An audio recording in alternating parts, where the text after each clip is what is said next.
What's up to the chat? What's up to the chat? What's up?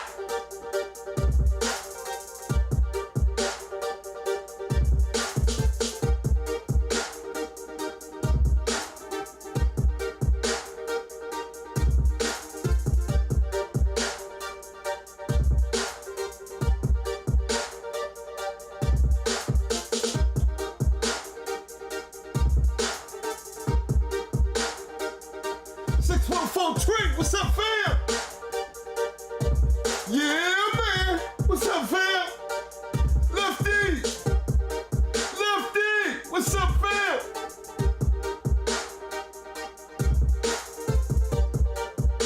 Freeze, what's up, fam?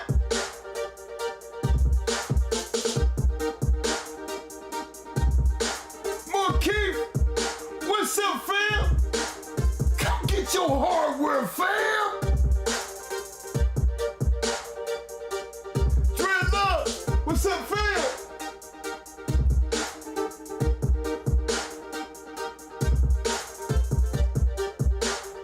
Dreadlock, what's up, fam?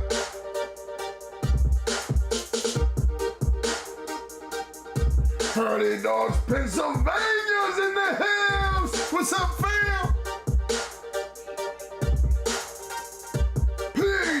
Kennels, what's up, fam?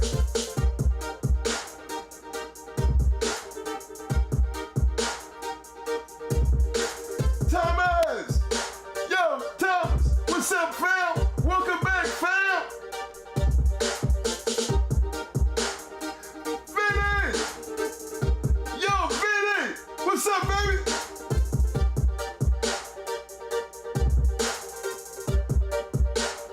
Merritt Scholes in the house!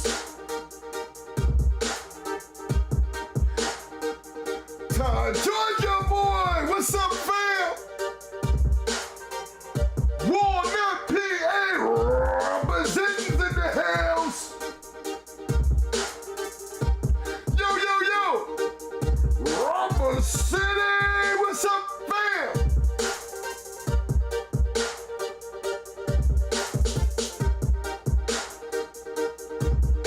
Mr. William Perez is in the house! What's up, fam?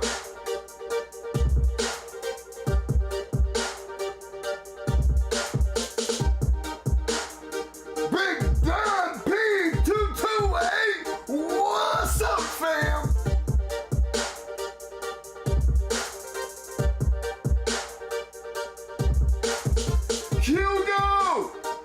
Hugo! What's up, fam? Welcome to the show, fam!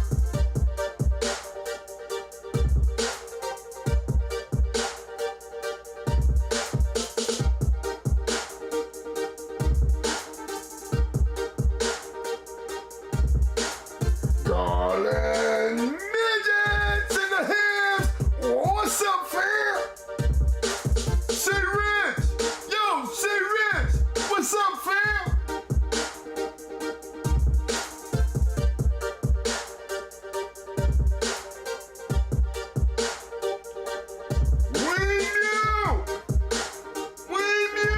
What's up, fam?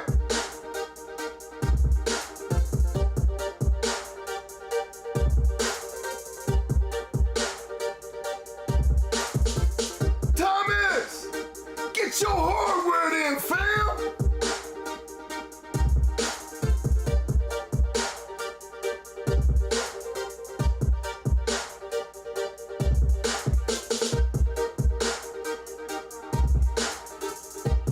Larry Willis representing Bucky, Kentucky. What's up, fam? Welcome to the show, fam.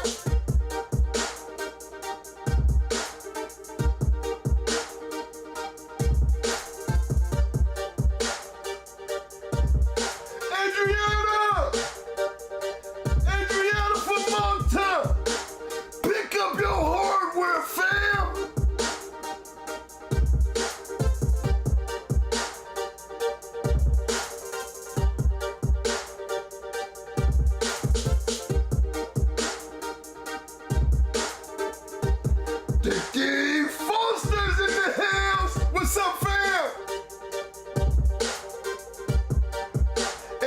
newcomers who are not familiar with this,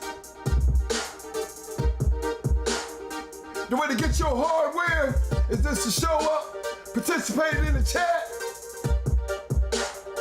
and guess what? You'll be picking up your hardware, fam! I'm trying to turn the whole room blue.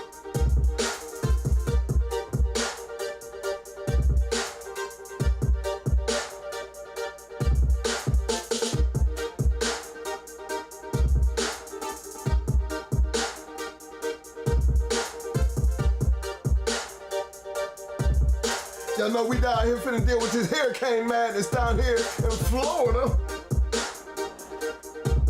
They done shut down everything already. I don't know what's going down, but guess what? We still here tonight on Talk Shit Tuesday.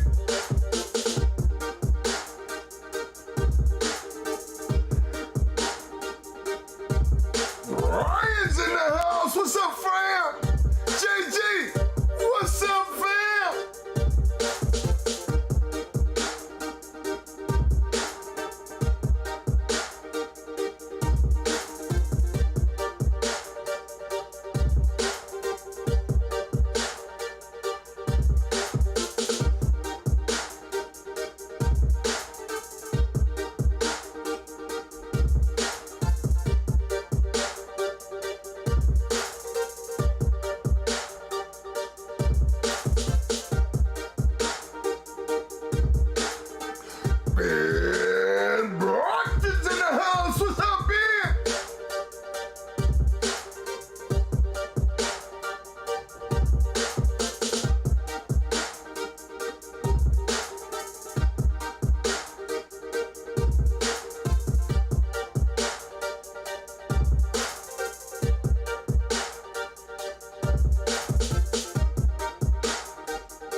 What's up, fam? Welcome to the show, Mr. Paris Jackson.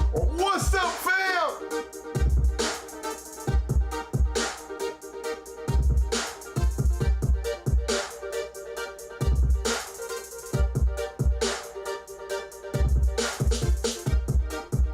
Red Bobby's in the house. What's up, fam?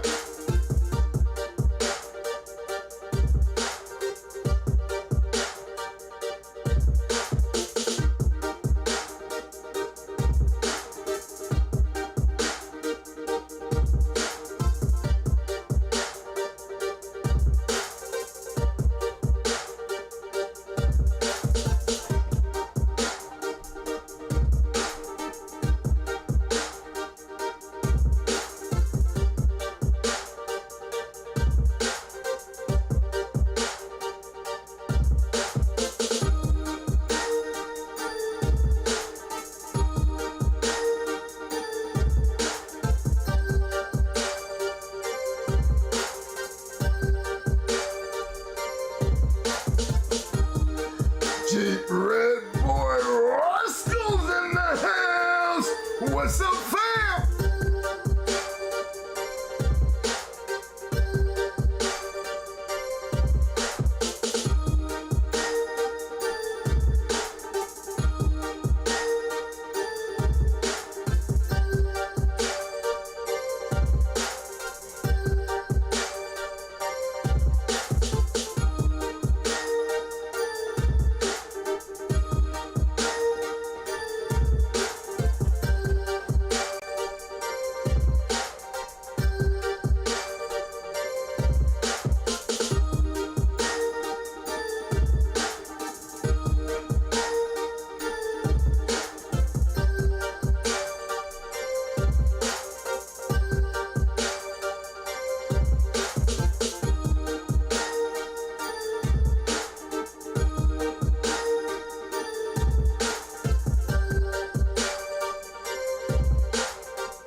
chat?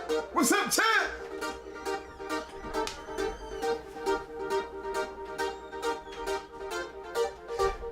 Y'all don't forget to hit them likes. Don't forget to hit them likes. Don't forget about them super chats tonight. We didn't really have a special topic tonight, considering tonight we just gonna have it and do what we usually do. And today we gonna do it like we do it on Talk Shit Tuesday. We talking some shit. Knucklehead Kennels in the house. What's up, fam?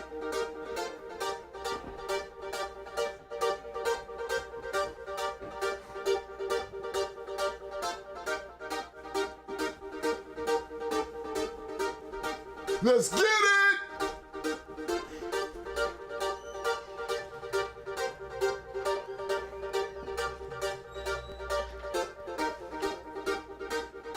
Since 1988, Wallace is in the house. What's up, fam? Welcome to the show. We finna get this thing started right quick.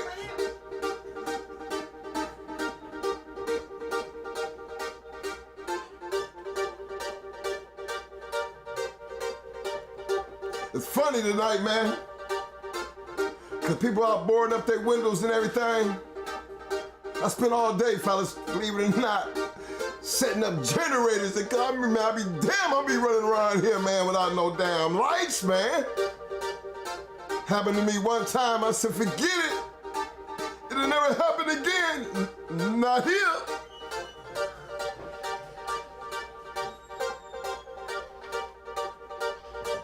Yo, Mo! The room is on full, man! And we finna deal with a goddamn hurricane! Y'all lucky! Anybody outside of Florida right now, y'all lucky! But guess what? Hey, Mo! What's up? Mo! What's up, baby? Let's get this, baby! Let's do this!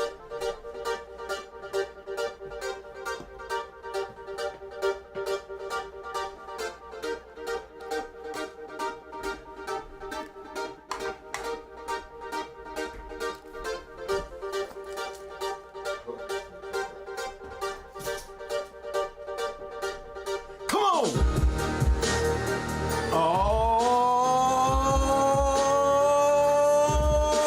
yeah!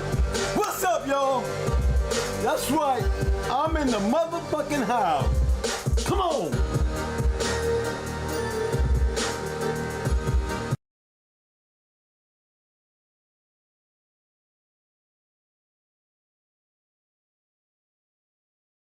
What I gotta do for y'all to that? You gotta take them chains. You take them collars. Keep the dogs in fresh water. Did you feed them? Did you clean up that shit? Hey, tell me something. Did you check your cameras? When you did all that, y'all, then it's time to sit down. Cause we done got ready to get down. Come on now. What's up, y'all? Thank y'all for coming out here on Tuesday. Talk Shit Tuesday. We down here and getting ready to deal with this hurricane. That's right. All you Florida boys, what's up? Y'all take care of them dogs. Make sure them dogs don't get drowned out there and all that flooding and shit. So all my Florida dog man, you know what's up, fellas. This is all our bulletin to my Florida dog man. Pay attention to the storm. Pay attention to the storm. We don't need no evacuations or no unseemly things happening to bring any more attention than we need to bring. So make sure that you make sure that your dogs are safe. Make sure your dogs are safe. Then you get safe. Because we might be running into a little nasty little weather here shortly, guys. So all prayers go out to all my dog men in Florida. Make sure everybody stays safe. Make sure your dogs stay safe. And we get through this and get back on to doing what we do. And that is raise our bulldogs. All right, fellas. How we going to start the day off today? We're going to start it off by just talking shit on Tuesday. I got to talk some shit. I really got to talk some shit. Now listen, y'all. I don't know if everybody knew, you know, shout out to my boy over there at PK, at PBK, you know what I'm saying? He turned me on to some situation going on out here. You know, here we go. We got another dog raid. You know, we got relationships to what they call a crackdown, which I call systematically trying to eliminate the game pit bull. I've been saying this. I've been warning you guys. I've been trying to tell you guys, trying to teach you guys that it is an all-out assault on this game, on your dogs. Okay? And we're not making it no better. We're really giving them more than they deserve to get based on what we're giving them. We're giving them dogs, whole bloodlines. I mean, really, literally wiping them out. Okay? Now, I don't know if everybody knew about the raid that came down in South Carolina. Okay? I'm not going to put the person, you know, the alleged snitch to the story. You know, you can do your research out there because it's out there. You'll see the person. You know, it doesn't really tell you how he did it. As older dog man can tell you how he did it. I'm going to give you some pointers on how he did it. One of the main things you always hear me talk about, I always keep telling you guys, raise your dogs under this disclaimer. Understand the disclaimer. We're always reading the disclaimer, and we're always talking about the disclaimer. But you hear me speak more on you guys living by the disclaimer. You hear me telling you guys to put cameras up.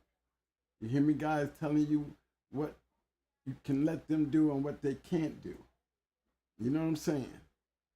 And what's really the problem is nobody's listening. That's right. 305 dogs, 20 arrests. And the first thing everybody started screaming, man, they're arresting people. No, they're trying to throw a 10-card show out here, guys. What is a 10-card show? In 2022, what is a 10-card show? And then everybody wondering, you know, why did things go bad? First of all, things was already bad when you started doing something at such a magnitude that there's no way that situation was completely secure and safe for guys to take chances with your lives and your dogs.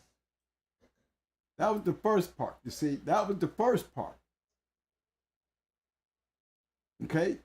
Remember, we don't condone, we don't promote, we don't do none of that. I'm going to get that disclaimer up. Right now, we're talking about something that's news that you can look into. There's certain parts that you can't look into. I'm going to start filling in some of them gaps that you won't hear about.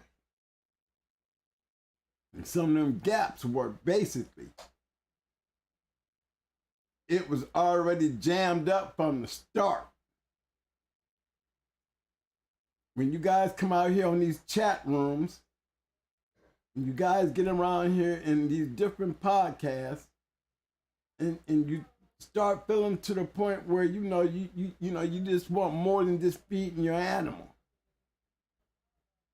Some of you guys don't even understand exactly what I'm saying, because some of you guys don't ever get that feeling.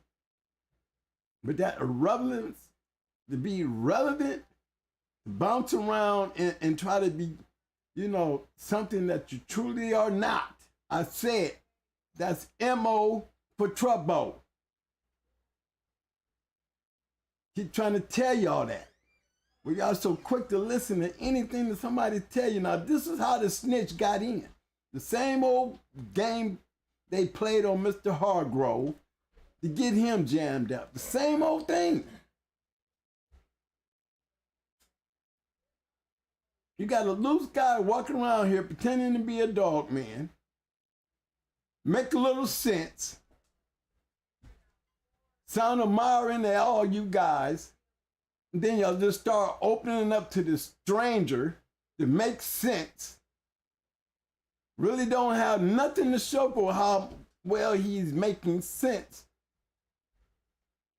Stroking your ego, wanting to know about y'all shit, making you feel like y'all relevant, letting him just sink right on in the game right there with y'all. Don't know this guy, but ain't proved to be nothing. There's somebody out there running their mouth enough to get around and get to know you because he's making sense of what he's saying. But they ain't got nothing to back it up. That's the first problem they made a mistake at. And this guy was able to get around to those 20 kennels. No, they didn't go reaching for nothing, everybody. They didn't just go out there and just do all that, y'all. This guy had everybody set up. They've been on their yards, talking dogs, probably showing dogs, just running their mouth the whole time. They're on tapes, videos. Then befriended a snitch right into the midst of a very good circle. Knew enough about the game to make it sound like he knew what he was talking about. That's why y'all opened up to him. But then nobody ever checked the credentials of the simple fact that he didn't have shit and he wasn't doing shit. The steady stroking egos trying to make everybody feel relevant to make him feel relevant. Again, this is the kind of shit, the MO. Check the MO. Well, not only were he able to get an investigation, enough evidence to totally turn something that could simply be fictional. Yeah, fictional in all conversation. Was able to get in there and manipulate the fiction into a factual. And here's the facts. He was able to infiltrate your yards. He was able to befriend. He was able to become a part of. He was able to become even so involved that he could bring a damn popo. Y'all, a popo, from what I heard, was a referee. Yeah, that's how deep their investigations went. So when they raided the space and then came out there and started snatching everybody else up, everybody thinking, well, I wasn't even there. I didn't have nothing to do with it. Man, y'all have been burnt. That was just a part of the web that this stranger y'all befriended, all on the internet, going by different names. Brought the whole alphabet into your world. The whole alphabet brought it into your world.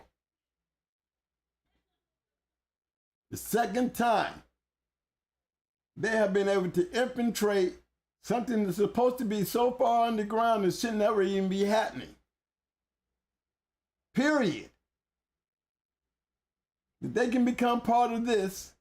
And part of that, with nobody standing there vowing or betting into this shit. Just doing shit. Because y'all done laid your hands down and exposed yourselves to the internet. We don't have no faces to nobody in this chat room. Y'all understand that. It's very important that you understand why your rights are protected in anything that I say and do here. Because I'm not promoting anything. I'm not condoning anything. I'm telling you what I did. Now, what I did is what I done, and that's it. Now, I'm telling y'all the same damn thing. You have to live by the disclaimer. We don't know each other out here. We know each other by these chat rooms. In the camaraderie we got to come together with in the GH.CH platform. But guys, we can look at any one of you people in here and you could be the police. Monitoring whatever goes on up in here. We don't know who that guy is, but we ain't breaking no laws. So they can sit there and we don't have to worry about what the hell he's sitting here for. He can be sitting here just to be listening, but doesn't. We are protected in this room because we're not doing anything wrong.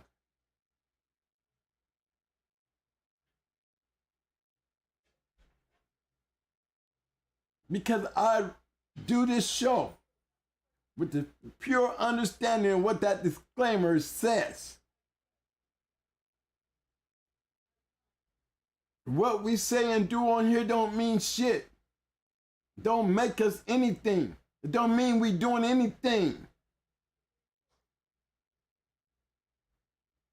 The only time it becomes a fact is when you make it a fact. And you learn by that. You act like that. Whether you're in a chat room or meeting guys who want to come down and see your yard, or guys who want to get on the phone and run their mouth. Ain't nothing wrong with talking on the phone. You can be Kenny Allen on the phone. You can't be sitting there on the phone talking about we're gonna be doing this tomorrow. And we're gonna be doing some dog tonight. To a damn stranger or somebody you done met on the damn internet.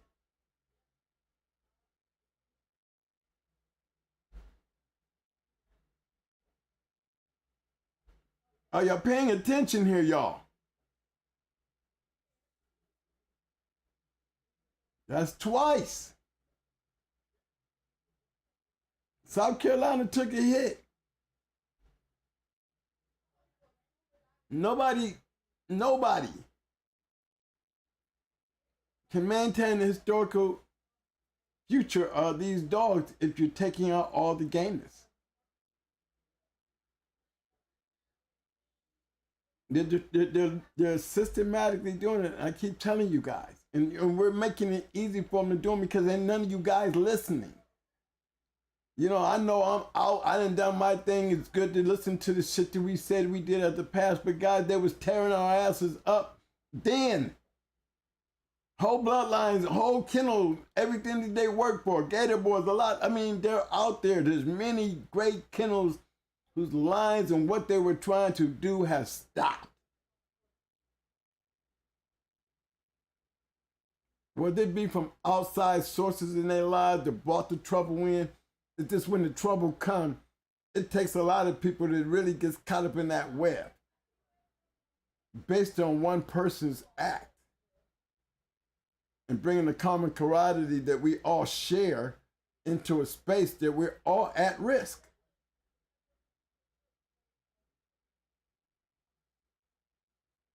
I've seen too many of them have been too much a part of those very things, having to run. And I've never been the one where it was so much snitching. I mean, it's all about snitching now. I mean, it's all about infiltrating the American pit bull world, make it hard for the breeders by destroying their yards.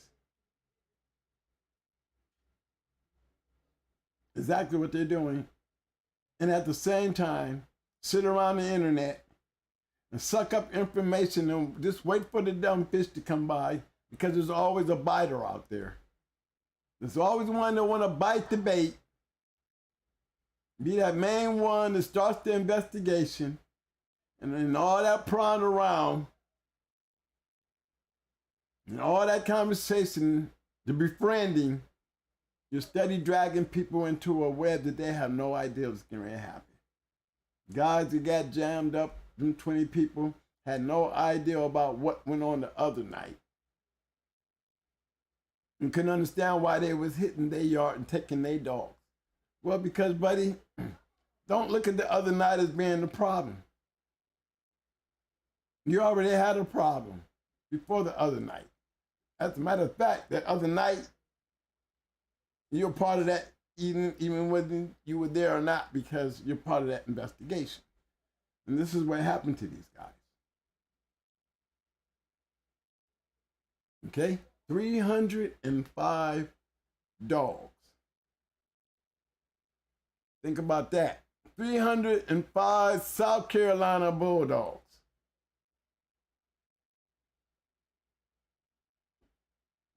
Y'all ever seen me drink? But today, my mouth is dry. Because I'm upset. Because I'm worried.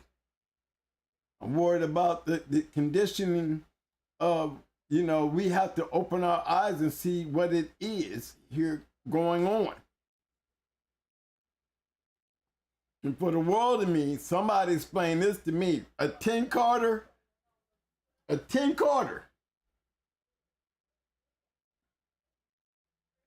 Tell me something. Tell me, am I crazy here? You know, is that common?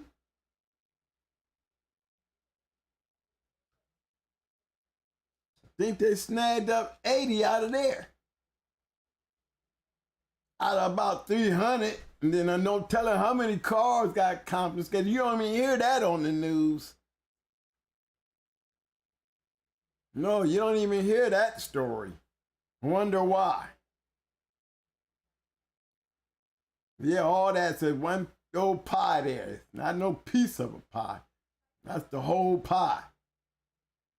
A full attack of being infiltrated into a South Carolina circle. You talk about them all the time. They made something fictional factional. It's a factual fact now. What are they going to be able to prove in court outside the fact that they got a snitch that's sitting up there with probably with a tape and a video?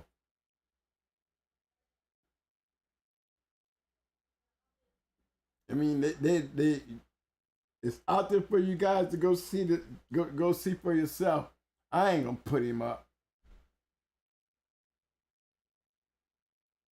Because I don't have nothing to worry about when it comes to him. Okay? So I ain't putting him up.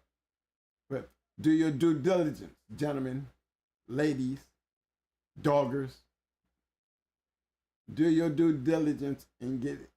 You know, ain't no reason why. Well, how do you know this and how do you know that? Hey, if you are a real dog man, who really takes pride into maintaining that your yard will not get wiped out, then I can guarantee you're going to be the ones that go and look at that shit. It's the ones that ain't doing shit that's going to always have something to say. Because if it was me, I wouldn't be having shit to say, and I'd be checking to hurry up and go see who the hell this is. And take a good look and make sure if I ever talked to this person or I had any kind of contact with this person. Because back then I was doing something, so why would I not go check and see what's going on? I hear these conversations like there's a defense. Well, how they? Well, the man went to jail. The guy indicted on the federal charges. He got paperwork. The man don't need to be coming out here all on the internet to explain the goddamn things. You know, I have to say that. It's an active case. But the man trying to help y'all by telling y'all, look at here. Everybody wondering how this thing went down. Telling you, the old Harry Hargrove move. Befriending, talking, chatting.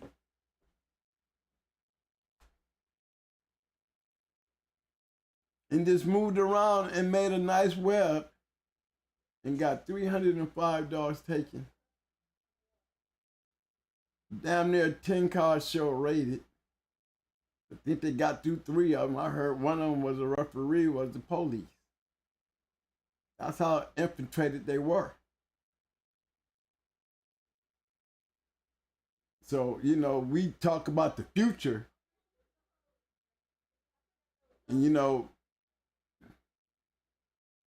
guys, when you go out there and feed these dogs and you put your all into it, you know, I'm just going to be honest with you when it comes to me. I knew every chance that I took. I knew. I'm losing families because of my love for my dogs. The chances are why. You know what I'm saying? That's the biggest question. You got to know that answer to your own question. That's the way you get to know who you are. And that's what I did. I love my dogs.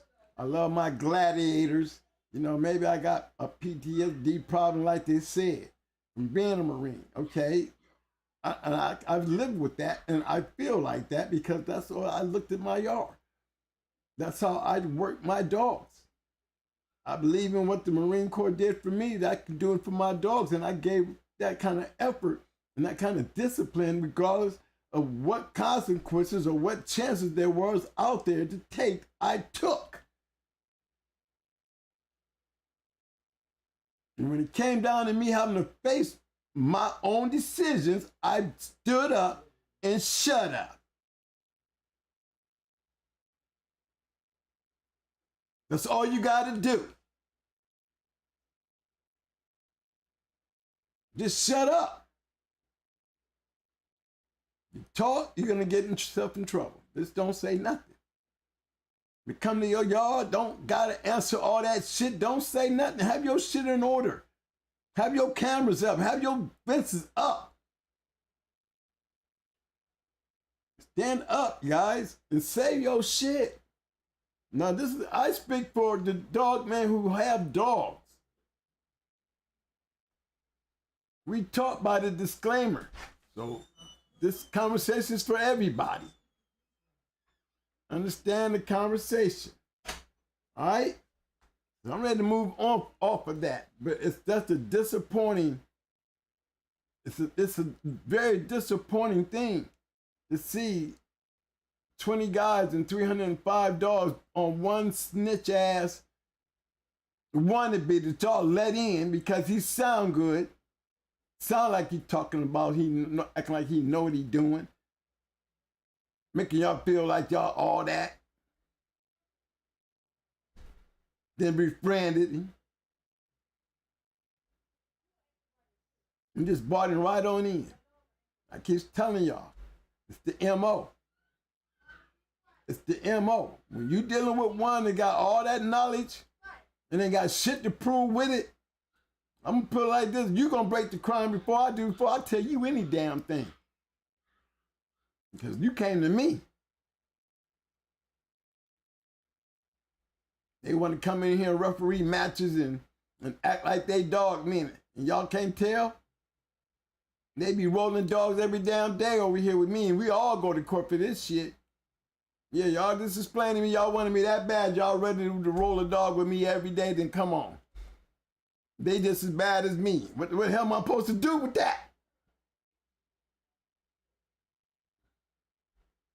That's more of a winnable case than to sit there and let them talk you into rolling your shit while they stand there looking.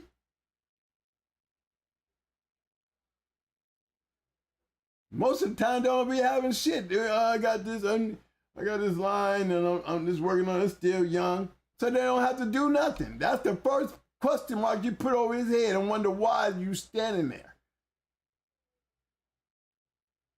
Don't go for none of that stroking your ego shit and you know you got a good yard, you doing your thing, and you getting a brag.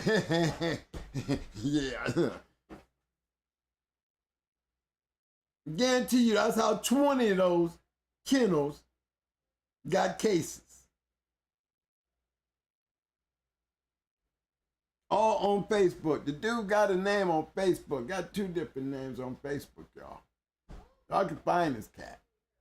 You need to really take a picture of that and really understand the severity. You pulled that shit Well, they pulled it down? Well, he didn't disappear. So just understanding, you know, but this is, it could be that guy, it could be any one of these people out here. That my question is, how are they supposed to do this and get away with it?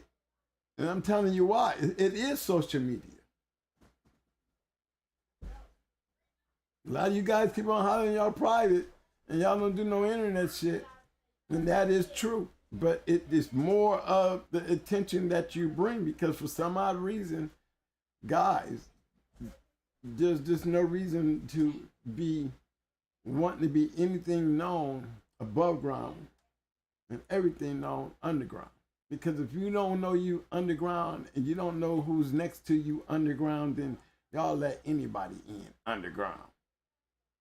So while y'all steady hollering, everybody want to suck up and get into a corner, that's that very same old stuck up in a corner shit that's getting all y'all busted.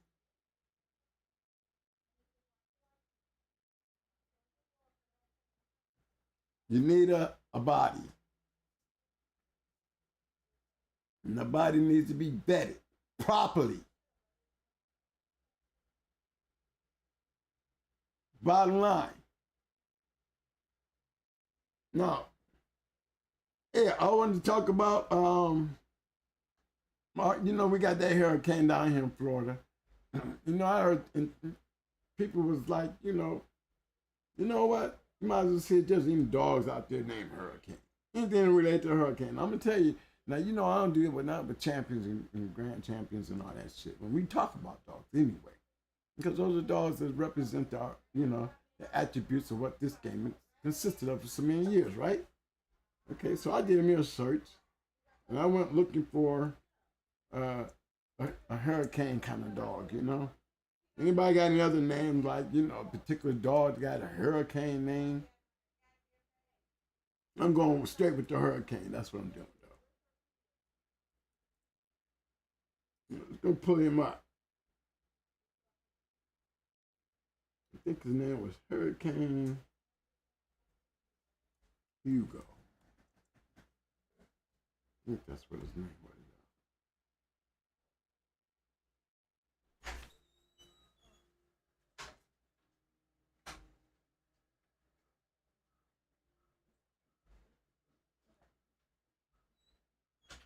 Okay, y'all. This is speaking about the hurricane in Florida getting ready to get y'all. I figure I just go pull me up a champion and said, do we have a hurricane out there? We do. We had a Hurricane Hugo.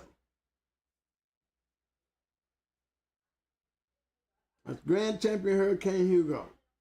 Now, guys, I want y'all to see this breeding here. Now, another thing I wanted to bring up. We'll be having, I'm gonna be doing the show. I'm gonna go back through, and it's gonna take me a minute, but I'm gonna go back and go through all my interviews, and I'm gonna make a day of the dogs that came out those interviews.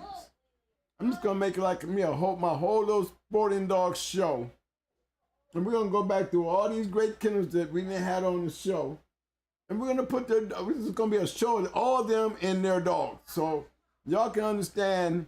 You know, it's going to be a real great show.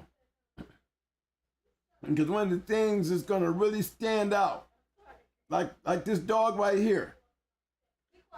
We always talking about formulas. Is this not a formula? And look, this is this is almost close to 20 years ago. 20 years ago, a Grand Champion Hugo. Just look at his pedigree, though. They were doing this 20 years ago, fellas. What y'all trying to play with now, they were doing 20 years ago. You see it? But it looks so much, it looks like y'all's in so many cases, but I be seeing these kind of pedigrees in the 4th and 5th generations in most of you guys' pedigrees, with the front being nothing like this right here. I'm going to do a show, and I'm going to show you about, we're going to see a lot of great dogs, and you're going to all see this, because I'm going to keep saying it over and over. Because it's very important that we keep expressing it over and over during the times that we're dealing with now, when we're losing so many of these great type of dogs. Where the generation of these lines of dogs stop right there. Hurricane Hugo, bred like that, we don't got 120 dogs coming off of him. I can guarantee you that. He's not a grand champion. He's not a common name like Tab, Macho Buck, you know, but he's the grand champion. And look how he's bred.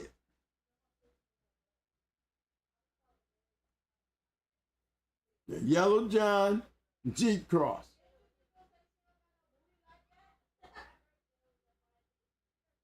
Yep. One of the major reasons why we ended up breeding our Yellow John bitch, that's right, Amber, to Grand Champion Ace. Even back then, this was in, what, 2004, I was already playing with that move. Gotta remember, Brad's mama was off of that type of breeding. Daughter right off a Wrangler, bringing bred to a grand champion.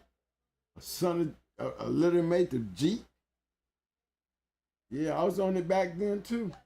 A little ahead of this, but look at the bottom.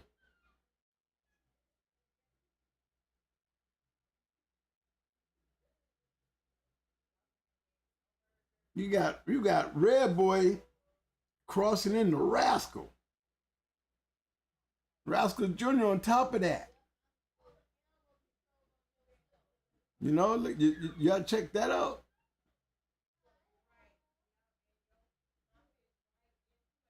If you notice, that's a heavy honey bunch if you want to know the truth. That booger dog. You got that Red Boy, but you're gonna see what I'm talking about.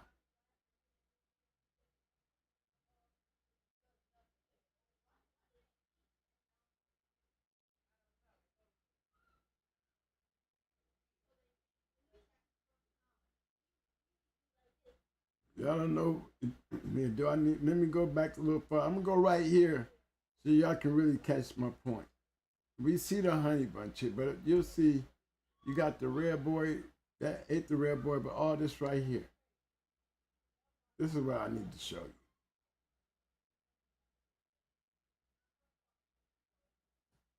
And you take all that right there and they put Red Boy on top of that. Shit that y'all doing today, look at this, this is what they was getting. But now, remember now, we playing around in Hugo shit. Look at the pedigree. We done moved back a couple of areas and shit, and look what it looked like.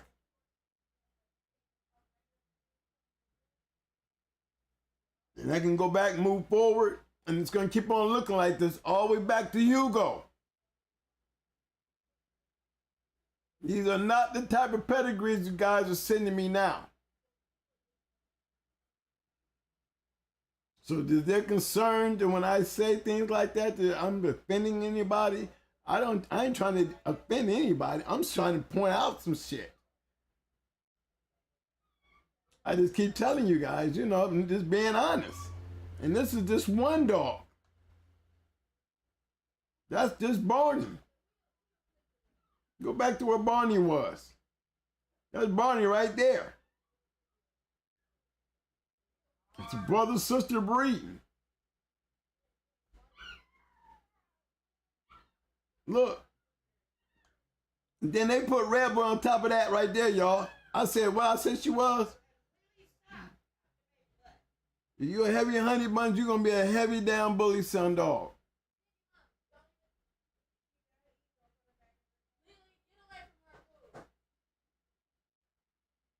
Yeah. And then they put Red Boy right there, right on top of all that.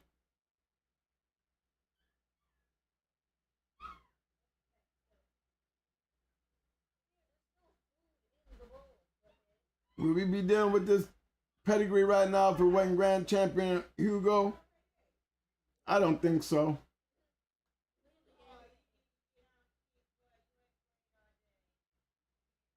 That's just the bottom side. The female, the mama, the Hugo.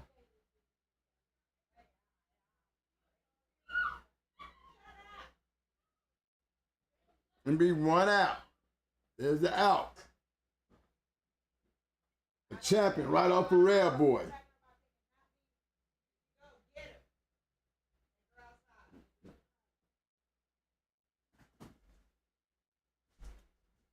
Champion red boy. Champion red man.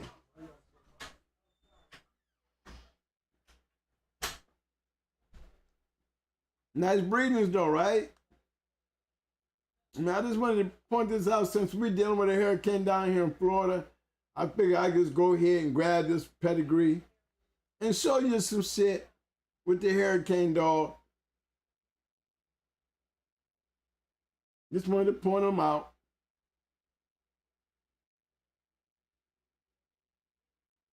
Yeah, you see that champion fire patty and booger breeding?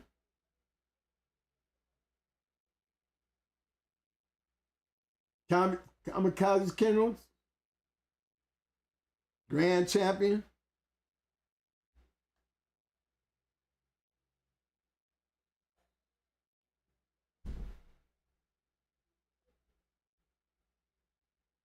Yeah, it's interesting. Little May's sister,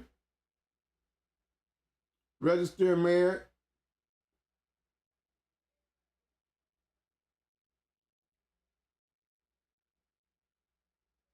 Hammer, Miss Hammer, registered married. And let's not forget Champion Honey.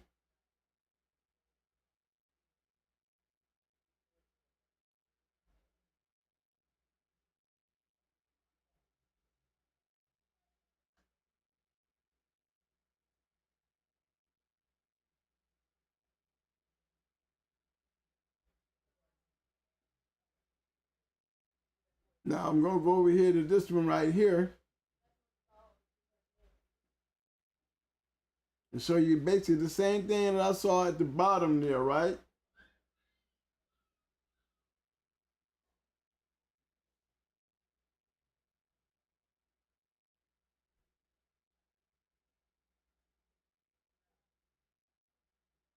Basically the same thing.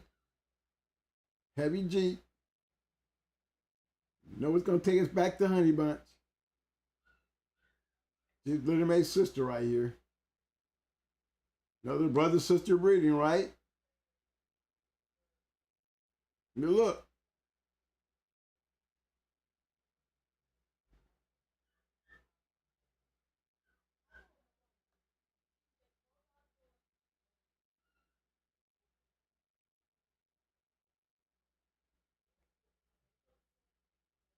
That's really a rare boy.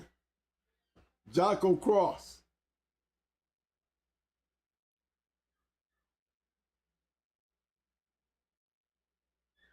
Another champion up a rare boy, Yellow John.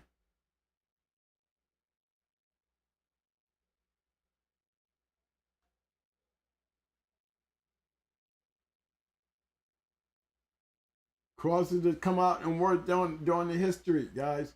Now I'm gonna put it back together. This is what we started with. And we were talking about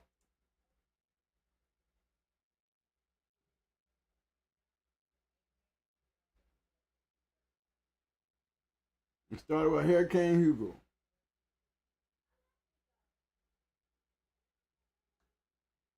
The reason why I'm pointing this out here is because, like I said, somebody said, well, let's do one to see if there's any dogs out there that had a hurricane in it.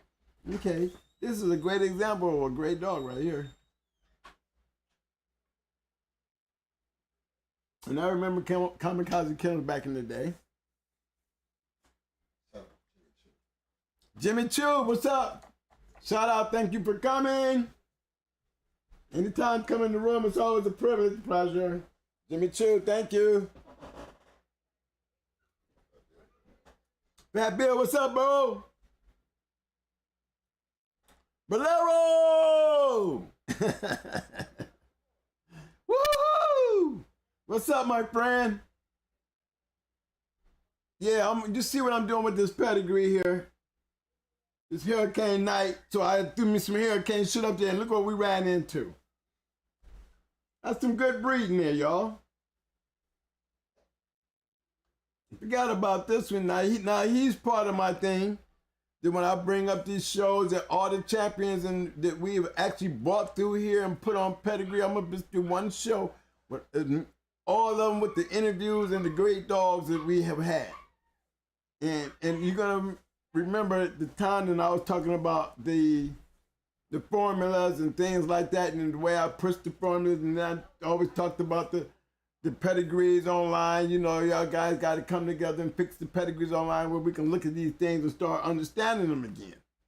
And got, you know, not major pushback, but like you guys didn't really catch on. So, you know, every time I got on this show and I did an interview and I brought up these great dogs, you always heard me say, check out the formula.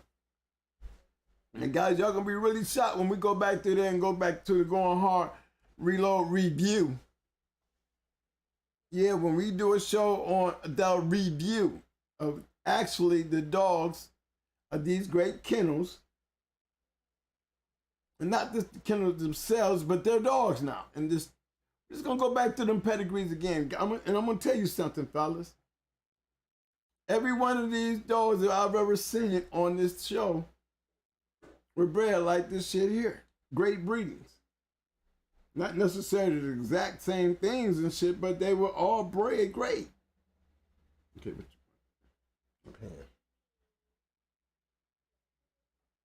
what's up, Garland? Yeah, we use Cunningham in our actually we had a dog, actually a couple of them. Yeah, I'll pull them up. The Cunningham dogs, yeah. Yeah, we did. Here, let me see. Hold on here. Let me get you back up in here. What's up, fellas? I'm back. No, I just wanted to go over that pedigree with y'all, man, to show y'all some good things when it comes to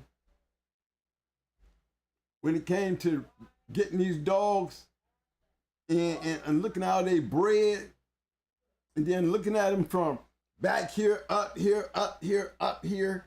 Okay. Another line, up here, up. These dogs was still looking the same way. A lot of you guys be showing me pedigrees, and there's nothing wrong with them. I mean, look, man. Again, can't get mad if you ask, and you get an answer. You know, it's only my opinion. But what my opinion means, if it means a lot to you, then you ought to be glad I'm being honest. Okay? I'm just telling you guys, I'm not telling you to start over. I'm telling you to look at your pedigree. Study what I'm telling you. If you want me to look at it, then I honestly tell you, does it look like the shit that I'm telling you been working for years? Does it look like grand champion this? Does it look like champion that? Does it look like this ROM here? If it doesn't, then don't expect it to get it. Now, I'm just being honest. Only reason these is what I'm looking at, because these is what has worked throughout the years.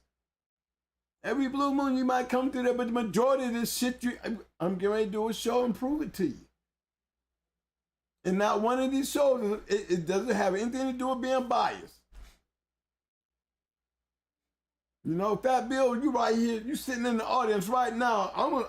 There's more of your dogs in some of these pedigrees, and I hardly ever even hear you speak on your own show. So, you know, don't be surprised. I'll start pulling your ass up there and putting your dogs out there on there, because I see a lot of great pedigrees.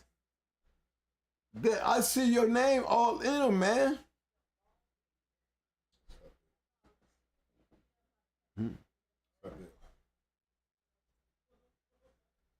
Yeah. See? Now, let me, hold on. Here I come. Yeah, we're going to talk about that's what I'm talking about. Hold on, Mr. Bill. There. See?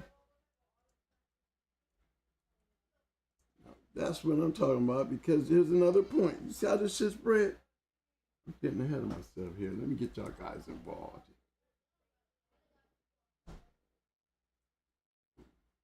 And then I'm all on the screen looking all down. And y'all see me doing this shit, look like a mad scientist. Yeah.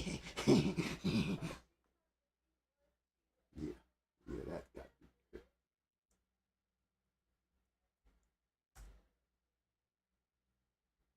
me. There she go. Yeah.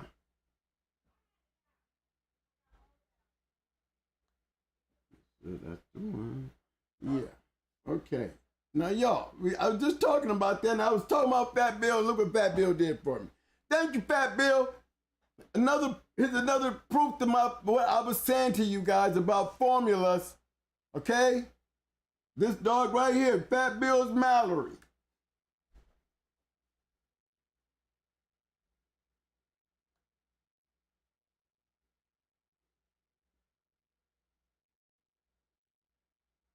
Look at this breeding. This is Fat Bill.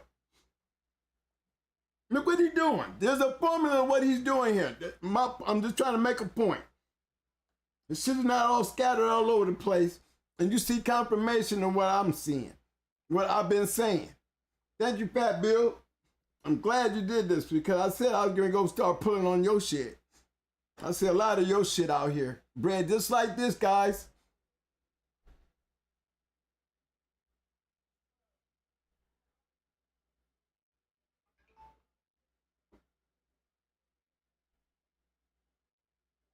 Great breeding.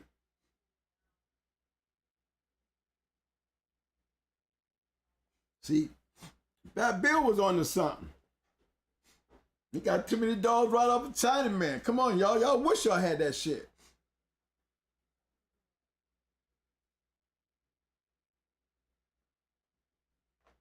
Okay, here we go. Hold on, y'all. I gotta come back and see y'all. Oh yeah, hold on, fellas. We ain't done yet. We gotta go back in the lab. We got more. You'll see that, right? Formula. Guys, that's the formula.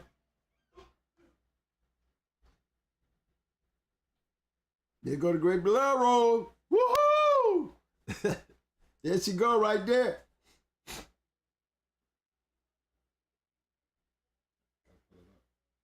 I'm gonna pull her up anyway, right here. I'm clicking on it. There it is.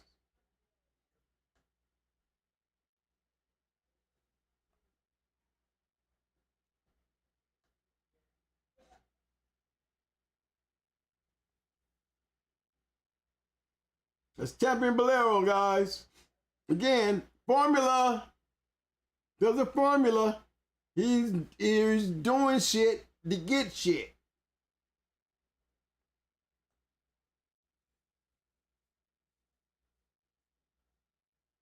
Damn near the same thing we just got done looking at over there. Coming a totally different way, damn near. But the concept, there's a formula to him getting what he's getting. They're able to get results. This is what carries bloodlines on.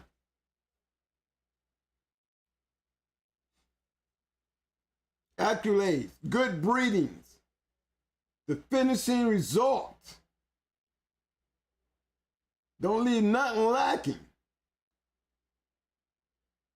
And you will find, look, we just pulled her up. She's in a pedigree full of this shit.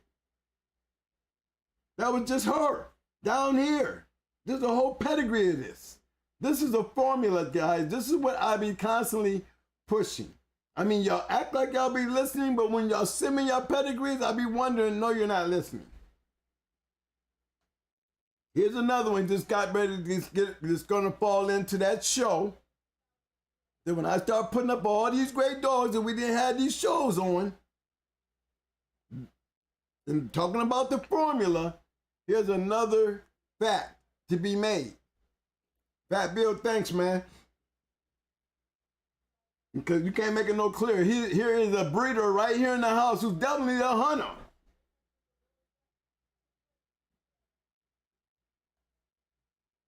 That's the mind part of a true dog man. We don't like being breeders, but we're gonna do what we gotta do to be a hunter. And when you can put it together, I can honestly say I was able to do what he did. I was able to put me some shit together too.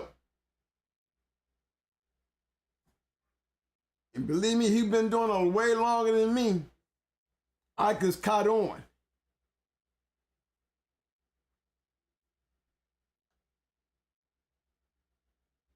But I ain't done yet. I need that other name again. I didn't put it in. Thanks for the super chat, Maris Cole. All right, Mike, I want that one back again. Hey, fellas, I see everybody throwing up these pedigrees. Fat Bill in the room. I don't need to see nobody pedigree right now. I mean, but I'm saying, I'm trying, you know, you're a doorman in the room, everybody got to be quiet. And right now, we dealing with Fat Bill, right? I didn't get the other one up. Trying to get the other one. I start pulling up people's pedigrees, and you know, I don't have no idea what I'm going to pull up.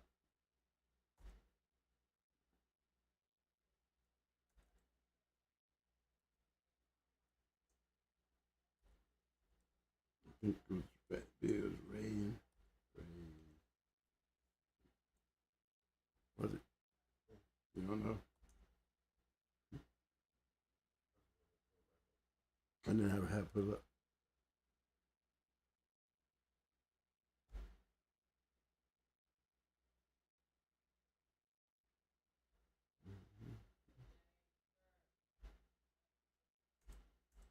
Well, I got one more to put up there, Raiden. Might have been Raiden. Nope, that's the one.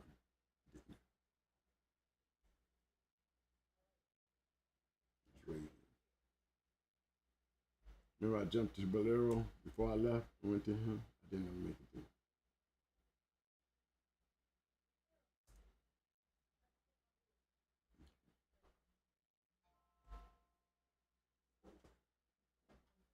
There's another on Fat Bill's right here.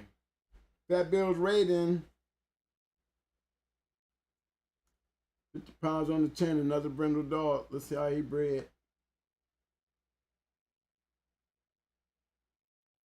That's some niggerino shit. Oh shit.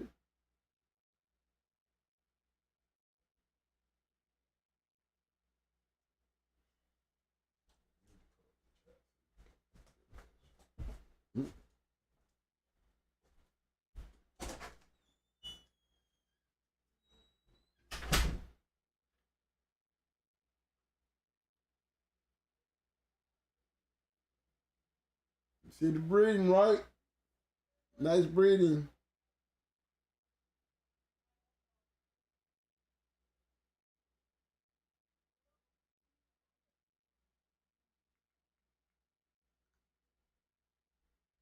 Happy Nothing's Molly got more Chinaman. There's Miss Bolero.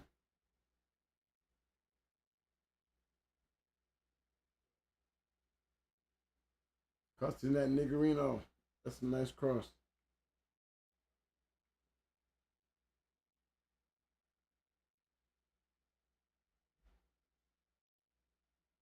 Okay, guys, I got it.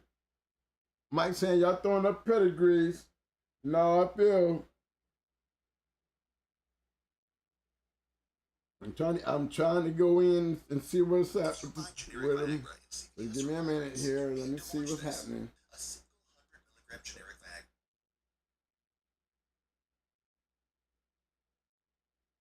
In the meanwhile, see, the first thing y'all wants to do is start pulling up pedigrees. Look at everybody looking, okay. Thanks, Fat Bill, you already know.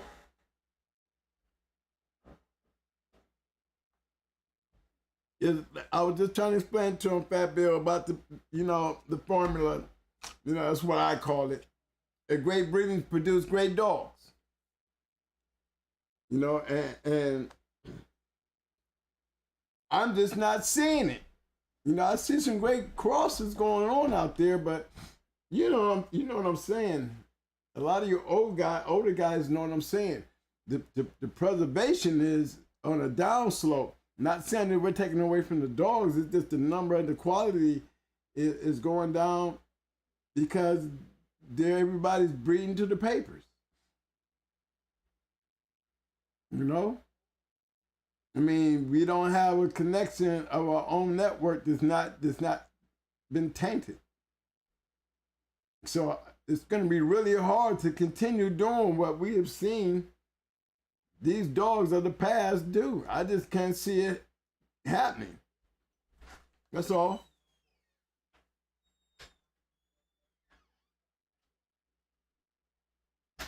See, I can't click on these pedigrees they send me.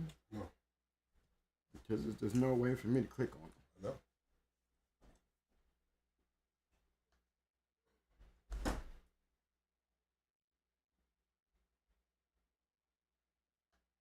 So we got some good breeds out there, brother. Y'all just throwing pedigrees to me like I'm gonna click on the chat room. I don't see y'all in no chat room where I can click on a button.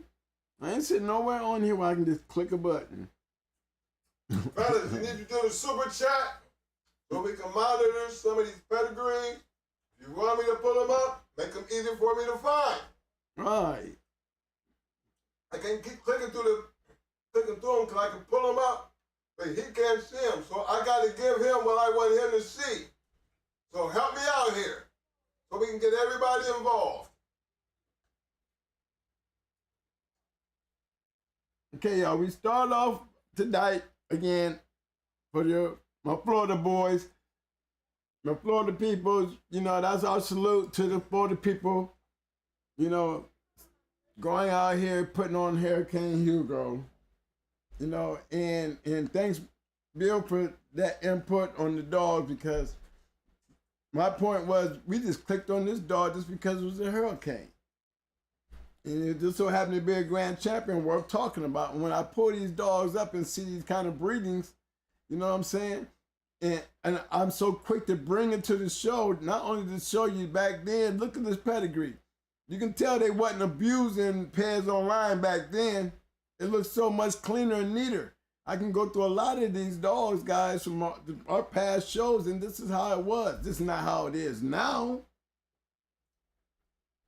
You know, y'all had taken the fidelity out of the pairs online. Not saying it wasn't back then, but, you know, we got hunters back there. We know that was hunting, man. So we know a real pedigree when we see one. You know, anything in particular, Mike, that you can add from the chat? I said anything from in particular if you can add from the chat. You know, I can film, but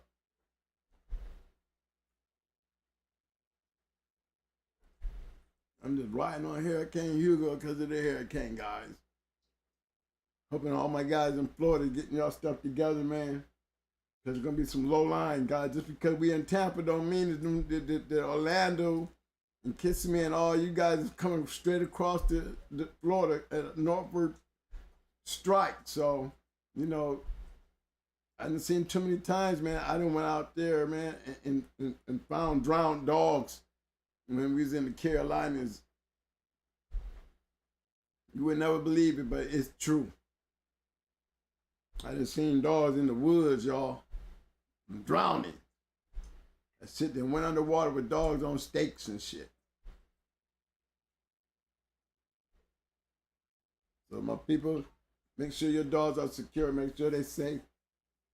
And if you're gonna put them up a little higher than usual.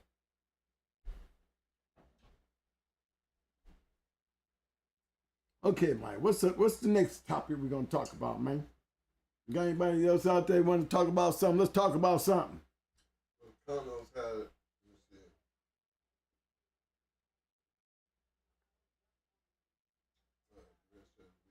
Chat smacking every show. Yeah, chat scratching. That's right, though. He right. He is dead right. We chat scratching. And I'd be wanting to get in there and get with y'all if I could see what y'all was saying, you know what I mean? because a lot of things they'll be saying would be real interesting, but if it's on subject, I'll bring it up. You know? Okay, chat moving too fast for me. Right. I mean, y'all just don't understand. When you're looking at that chat, I be seeing Mike. He can't keep up. Our chats move like this, y'all. You could be there 1 minute, and the next thing you know it, chat gone. And you got to do this a couple times. Zoom up and zoom up.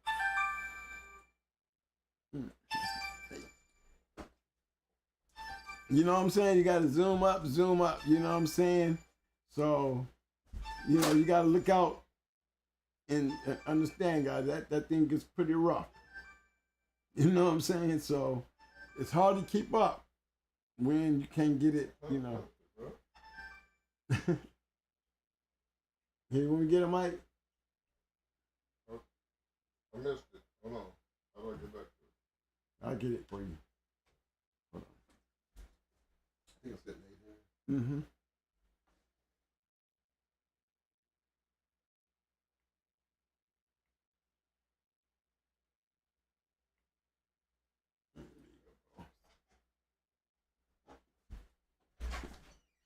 So that's why he encourages the super chat, because it's so much easier to catch the super chat because it's colorful, and you can go through the thing and zing it down through the chats, and it takes us to the super chat if we miss them. You know, so yeah, they're gonna get the first hand on that, and it makes it easier, guys. What is it, $1 or something? You know, I mean, that's the best way to get in. Especially if you want to start putting up things. And when you put up a pedigree, remember, guys, I can't click on it. You know, you're better off just sending me a name to type in Google, and if it's on pairs, then I can pull it up that way a lot quicker.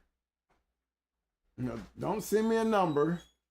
Just send me the name that's on pairs online so I can just put it in Google and it'll pull it up by the name. They said, who do you think the goal is of Jeep Red Boy Rascal breedings? Who's the one who really produced it? He said he went with hardcore Mike. He wants you to see what the chat thinks. Okay, I got one for y'all, guys. Here's a question coming from one of my old friends, family. All right, here's his question. What is the Jeep Red Boy Rascal dogs? Something like this breeding here. Who would y'all consider the GOAT on producing these type of dogs? Jeep Red Boy Rascal. I mean, I'm gonna pull up one.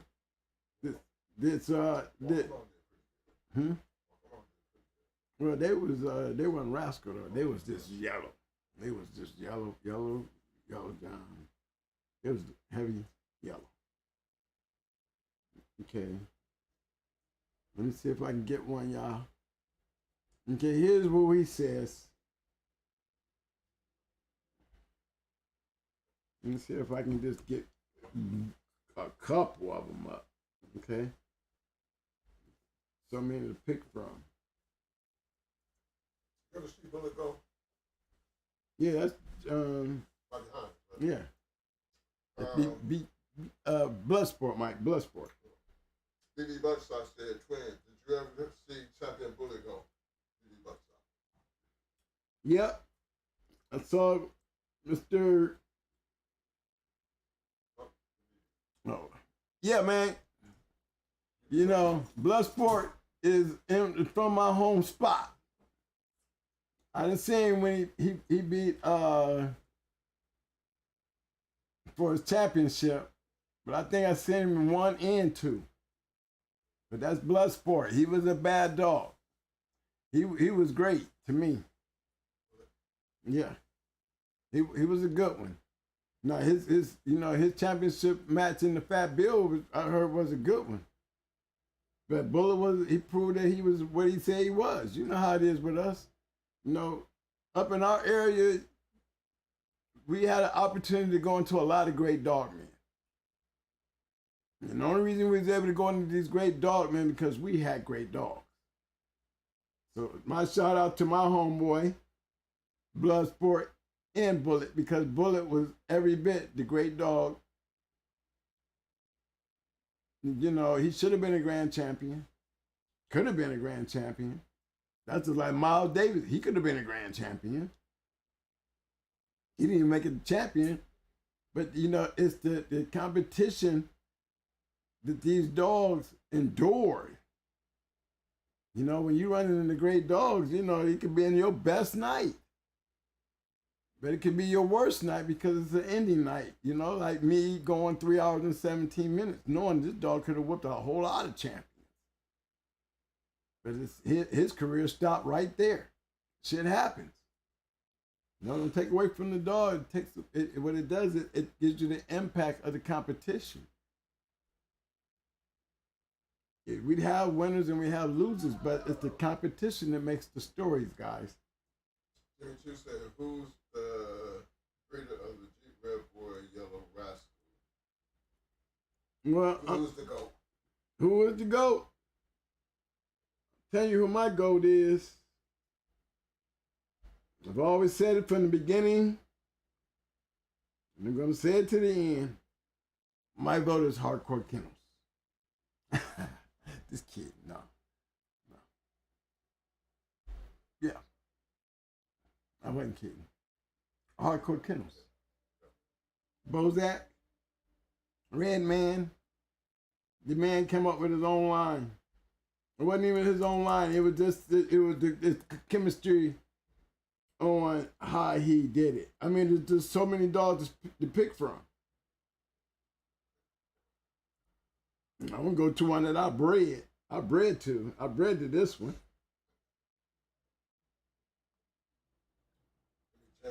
I bred to him.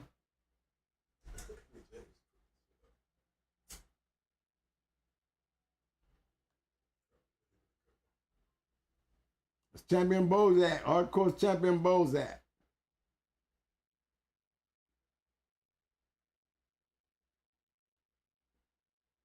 Now, I can go, like I said, I can go through a whole bunch of these dogs. There's,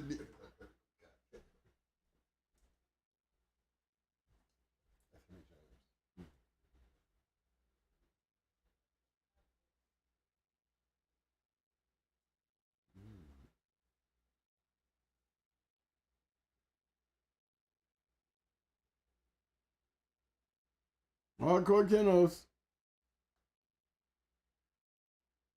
Oh, I can go, like I said, I can go through a bunch of these. Let me see. Litter mates and all kinds of these kind of crosses here. There's Red Man. Oh,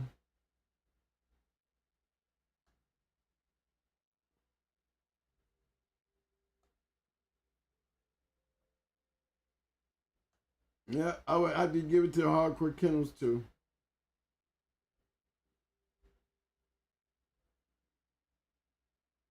Red Man's Offsprings, Mystic, Milo, Big Red, Red Nugget. These are offsprings, just the Red Man. Mystic was a good one. I remember Milo.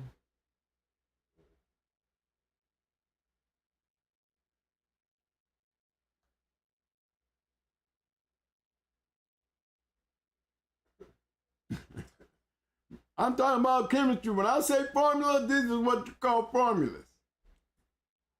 You see the consistency?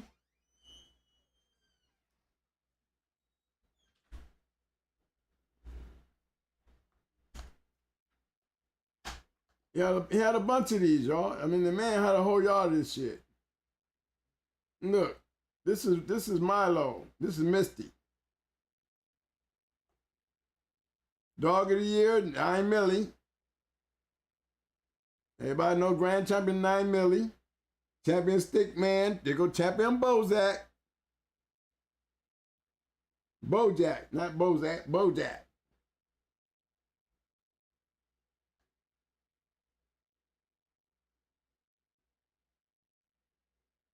And I always said that I wanted to be like them. I hung around with him, Jesse, and you know, Stone City and Hardcore, and they was like, this is what they was doing. This is how I saw them doing their shit. They taught me a lot.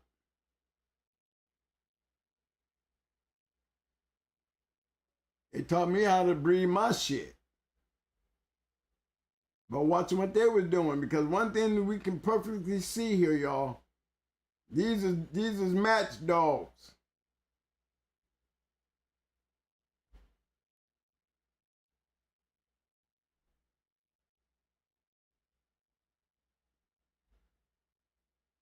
Little Ray brother Misty.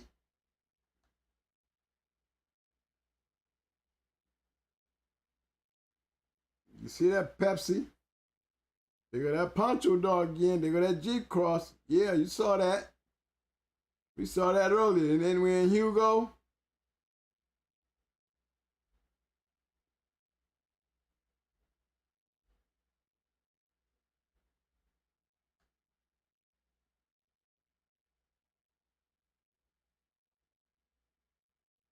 Could swear I saw that cross over there in Hugo.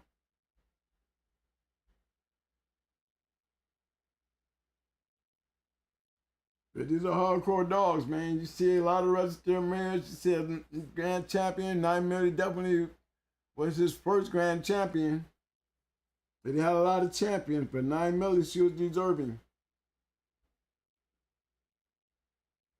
I had the opportunity and the pleasure, not. I had a picture with her. Me and my partner, he got a nice picture of her.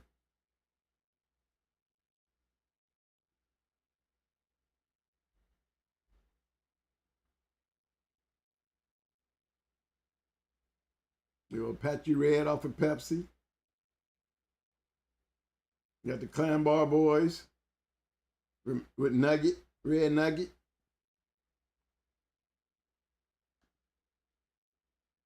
Hardcore Bred Dog.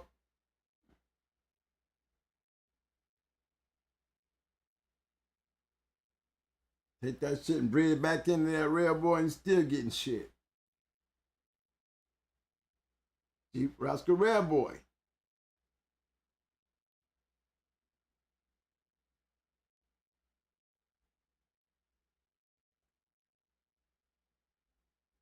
'40, 17, and 38.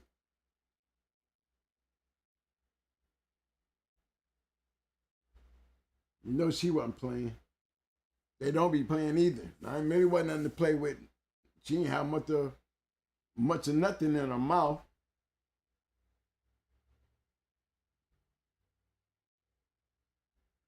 Should be bringing up 9 Milli. I don't know why I didn't pull her up.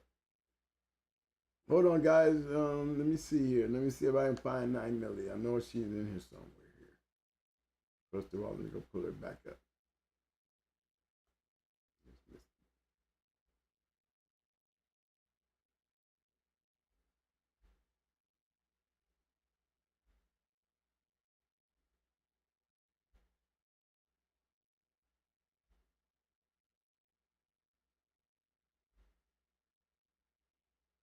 There she go. Grand Champion 9 Milli. Dog of the Year, Sporting Dog of the Year.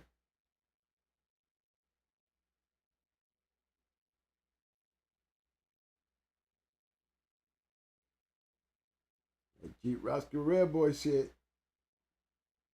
I would have to say there's the GOAT. That hardcore line.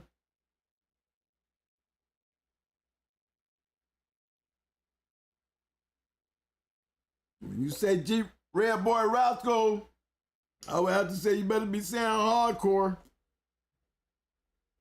Because they did more with it than I've ever seen anybody else do with it. I swear. I've seen some good ones too, guys. But I don't know. That yellow on that shit is definitely not the same as that red boy on that shit. And he had chance. Let me say this. He had chance. All red boy. Guys that don't know, he had one on the yard.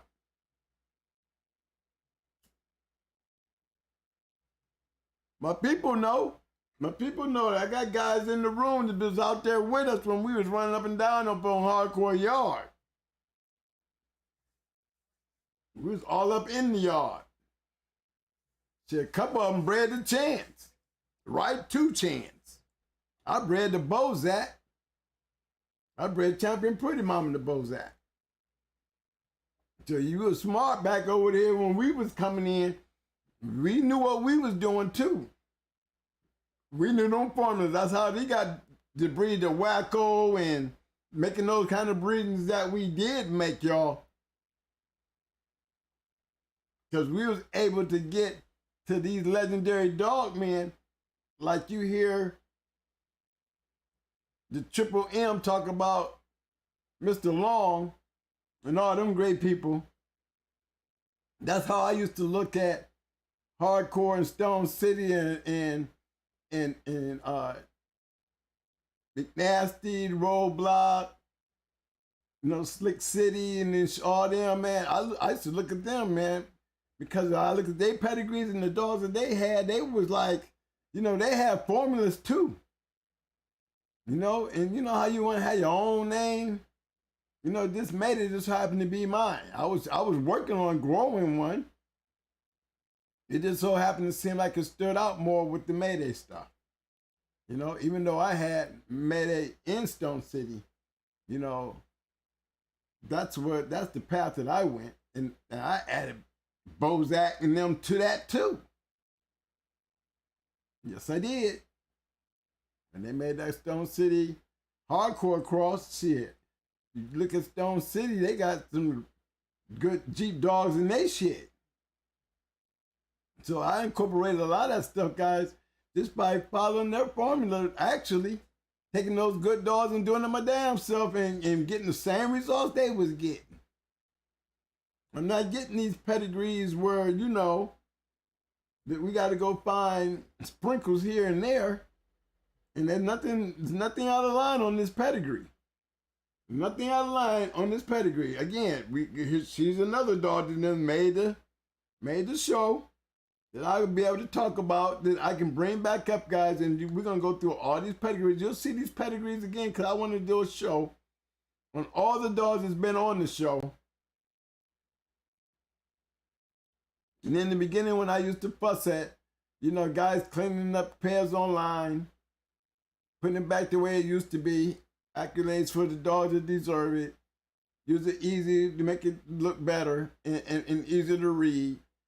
And we can help you guys when it comes to these dogs and how they were bred back then and why these dogs and these dog men are legends to the game.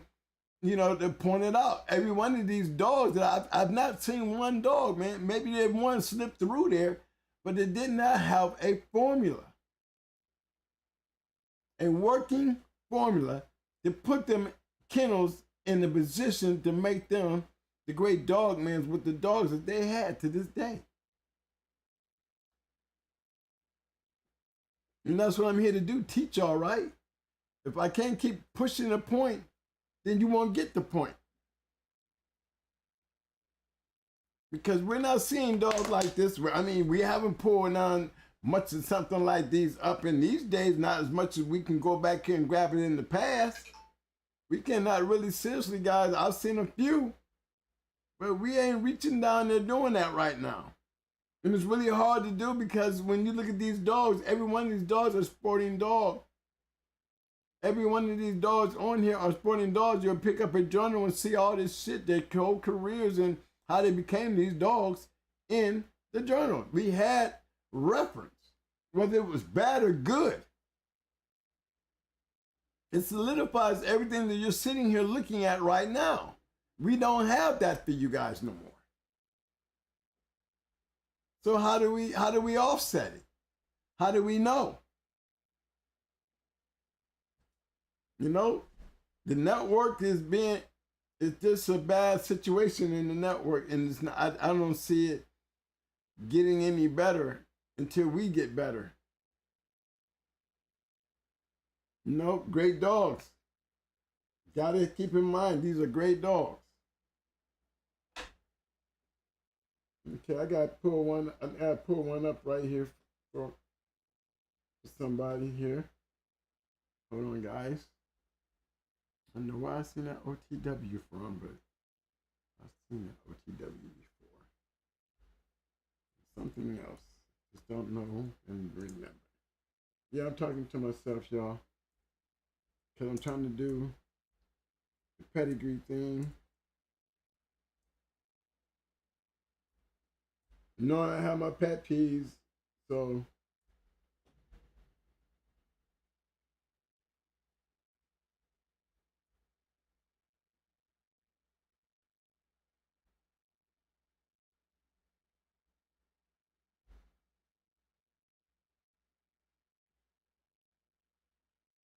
here's one from my boy Hime.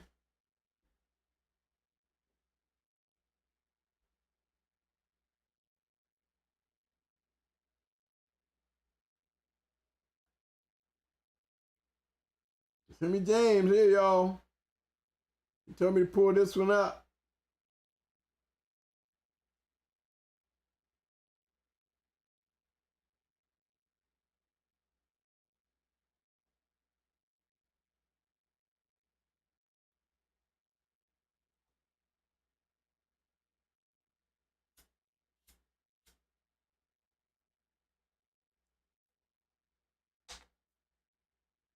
Hey man, I think you've been to my room enough.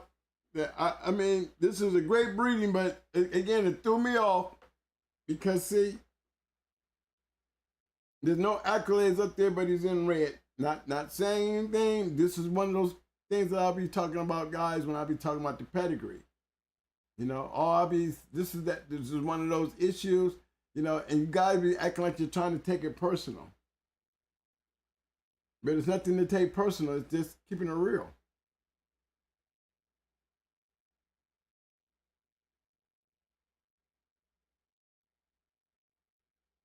I mean, I wonder why she's not red. He's red, then she should be red. You know what I mean? That's all I'm saying. There's certain dogs that should be like this one here.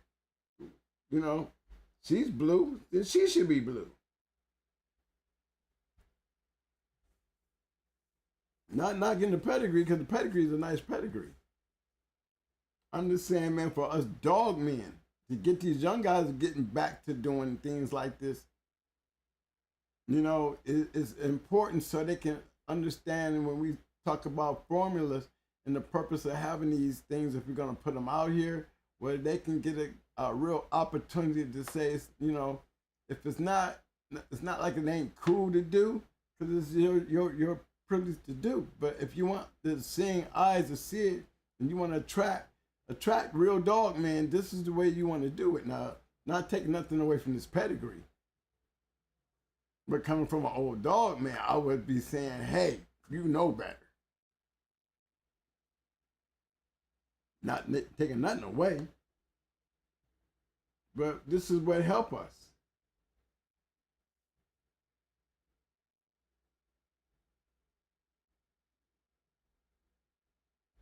I would say I breed. Looking nice dog though.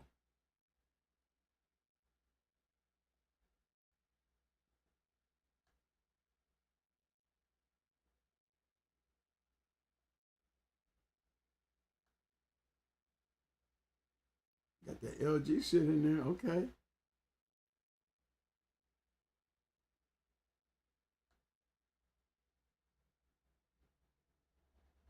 And that's a line you don't see much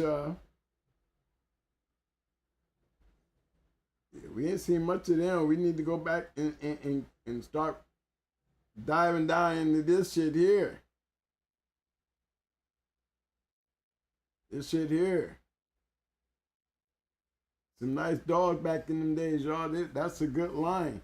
And you know, that's an interesting thing right there, because I always wondered if they ever had took some of the LG dogs and bred them back into the Frisco dogs.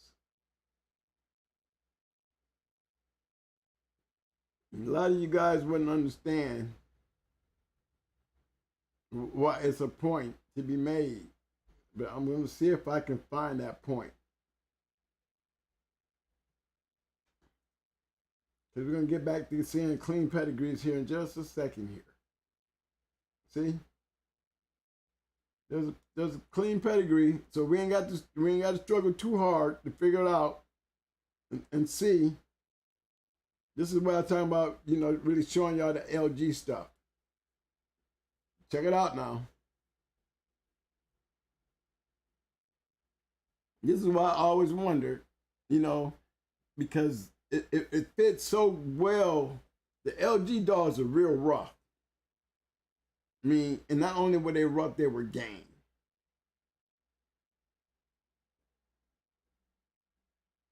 A lot of good dogs out of that LG shit. You're going to see a lot of ROMs popping all over that shit, don't you?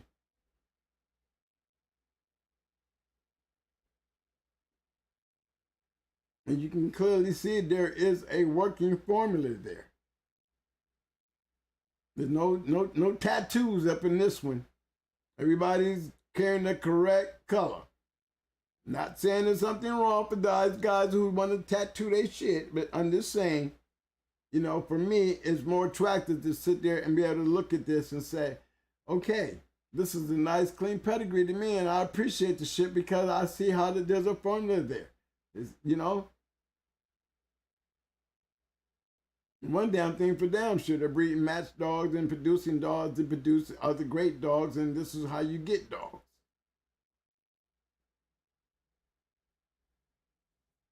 And why do I press it so much? Because if I don't press it and it don't spread, then we're going to stop seeing shit like this. We're going to start seeing a whole bunch of pedigrees with a whole bunch of everything else on here but the shit like this. And where are the match dogs? All these colors bouncing all over the place and we don't know who's the match dog. Everybody want to keep a secret. It's not even safe for you to want to put it out here like this anymore. So where we going to find these dogs? How are we going to make these things happen? When are all these great breedings going to ever take place if we don't know they even exist to do? When are we going to get a chance to have these great dogs reproduce themselves like these dogs have been doing for years?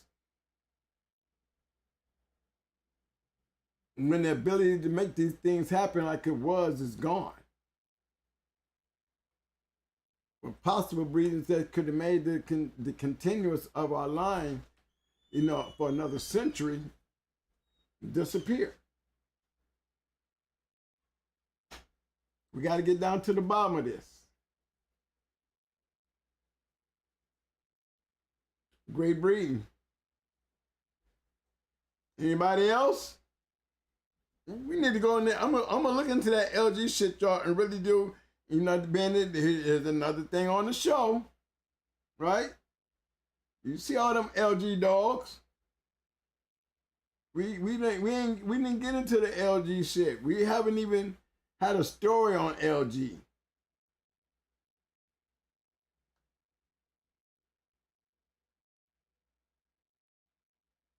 That shit right there, y'all. That LG shit right there. That shit was some shit, guys. The man.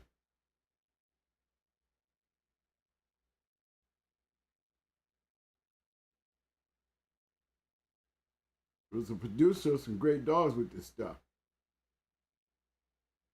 He lost 2 times game.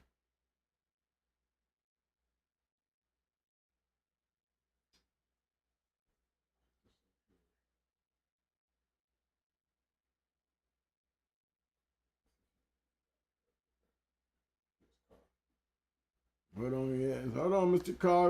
I'm going to go check his offspring before I jump on. DSK, LG Tina.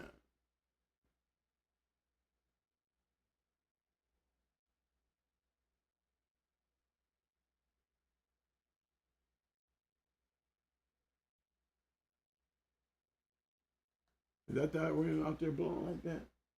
It's starting to blow. Yeah, y'all. It's starting to blow up out there.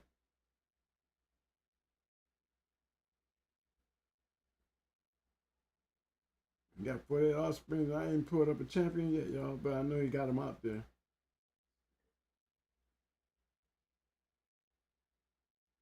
Well, what I said was that I got 48 dogs. We ain't got one champion out there, but believe me, I know trouble was at all around.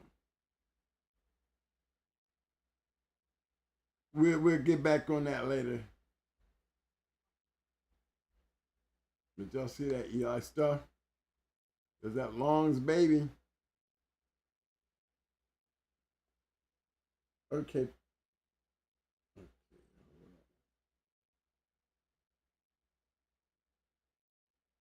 Can you talk about process kennels? Why don't they get mentioned like hardcore bloodlines and others from that era?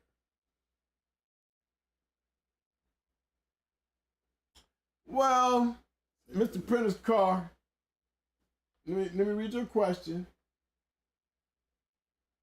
It said, can you talk about pro set kennels? Why don't they get mentioned like hardcore Brooklyn Knights and others from that era?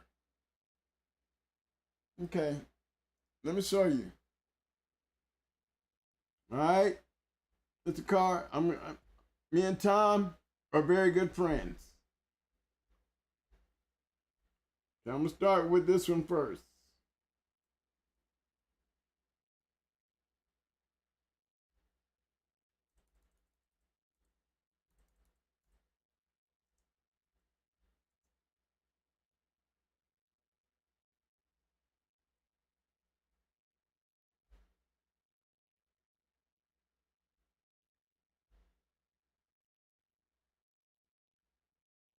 Okay, here's Pro Set right there. That's Pro Set's champion May, 4-time winner.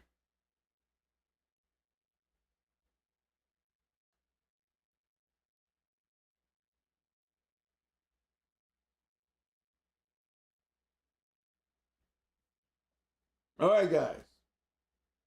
Tom was not a breeder.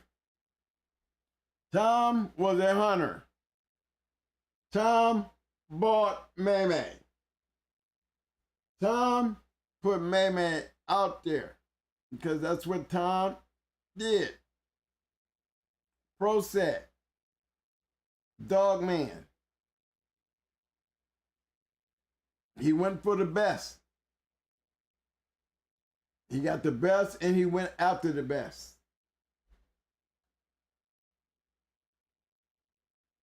Tom only had a few opportunities, and what he did, he took advantage of it.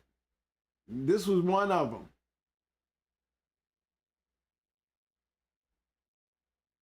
Unfortunate things happen, but yeah, she was all that. And, you know, and he was a competitive person. Bad little female there, y'all. All right, that's one.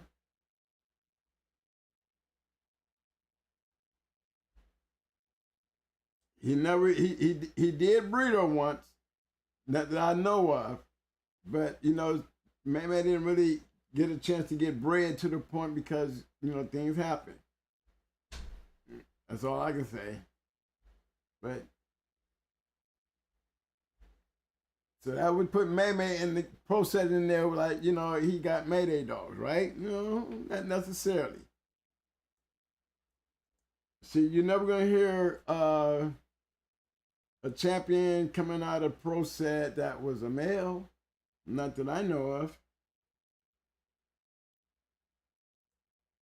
You know what I mean? And he wasn't a breeder. You know, Brooklyn Knights, you know, they met a lot more dogs. You know, Tom was only there a short period of time as far as his growth, and he picked that up by doing what he do, and that was his competitive nature of winning with great dogs. Didn't care where he got them from.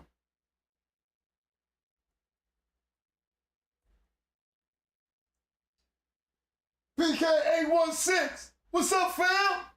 Pick up your hardware, fam. Here's another pro set dog. Again, champion Sugar. Right? Hell on Earth. Another good guy. to me.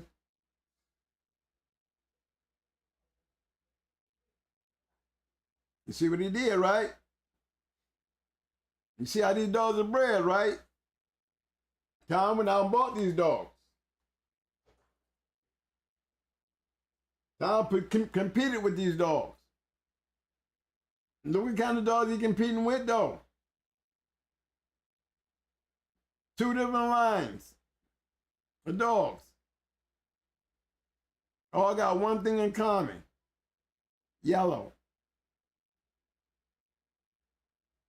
All destroyers, too. Both of them bitches would destroy your ass. Unfortunate things do happen.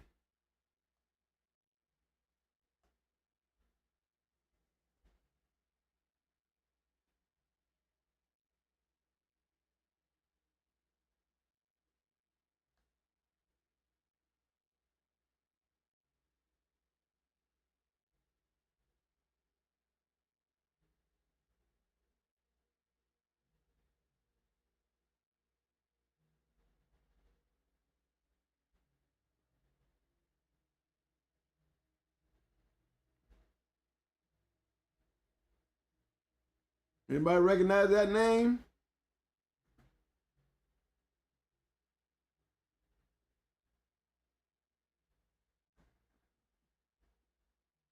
Going hard dog.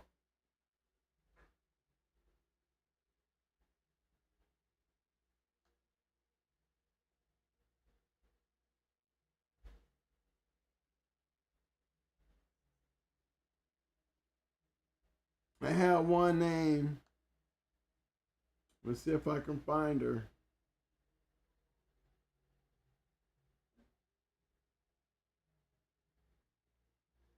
This is, I don't see Nico on here. Let me go this way. Hold on, guys. Let me go see if I can find her. Yeah, Sugar was bred to Nico. Let me show you.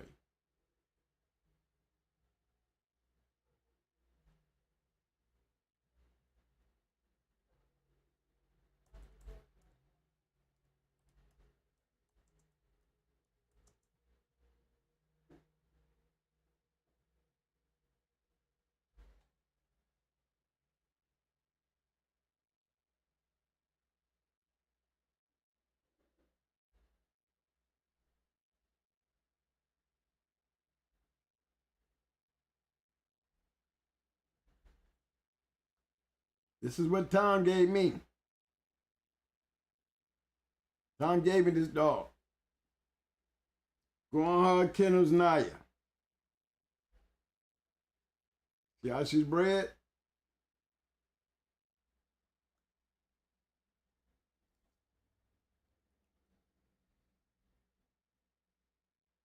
Okay?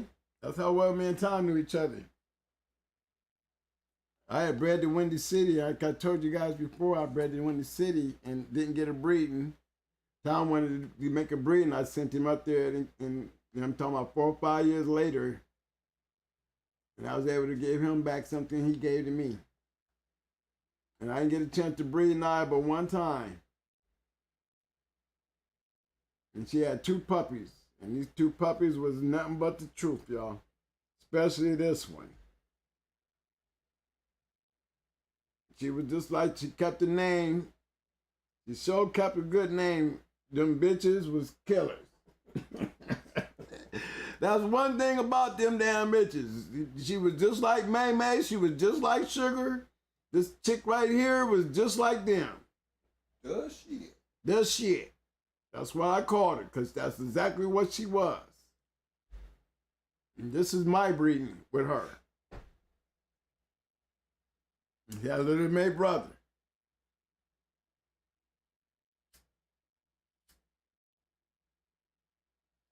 So when we talk about Tom, Tom did competitive things, real competitive. But he was not on the same level as the other guys because he was like, he came in the game banging because he came in the game buying great dogs.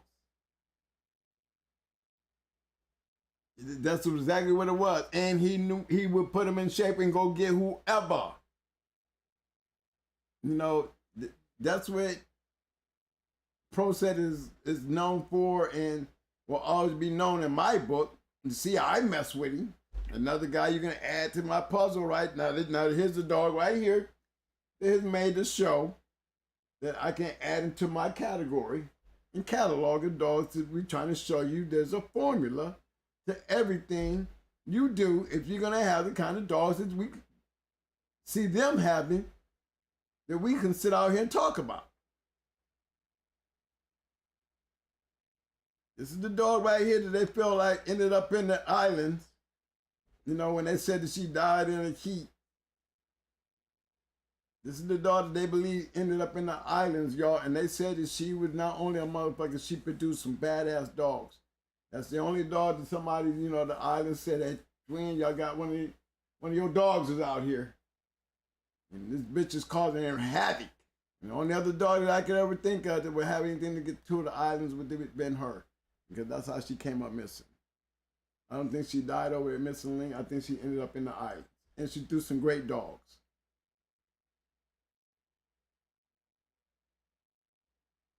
But that's Tom. You know, he doesn't fall under the same line. You know, his competitiveness in the game as far as dog men and as guys that do the dogs and shit like that. Yeah, he was definitely a dog man. He was definitely a dog man. I mean, he knock on your door, he coming with some shit. That he did. And we enjoyed Tom. He came up real quick by his competitiveness. I can't really compare him to Hardcore, who was sitting at home breeding and shit.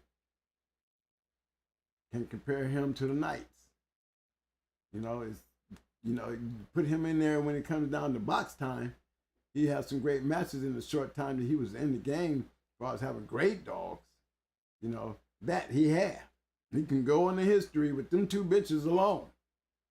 Just them two dogs alone, Sugar and May May, and be just fine to me, putting right up there with all the other great dog men. Y'all can talk about Malik and IBM. I can talk about them two bitches and, you know, and say the same thing about them. You're going to give him legendary status, you might as well give it to him too. Because in my book, you see, I went to him. Me and him had a relationship because we had something in common. Dogs. And I worked my way around. And I got to meet all the real dog men that I can meet. That I can sit here and talk to you about and say, yeah. And show you. Show you I've been there. I leave remnants where I go.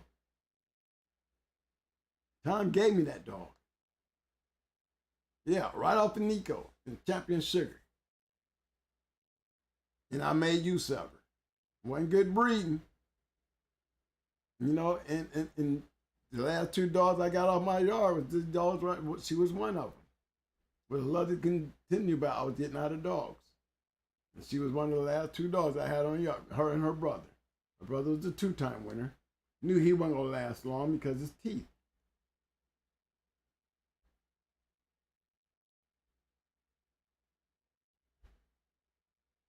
Little May brother.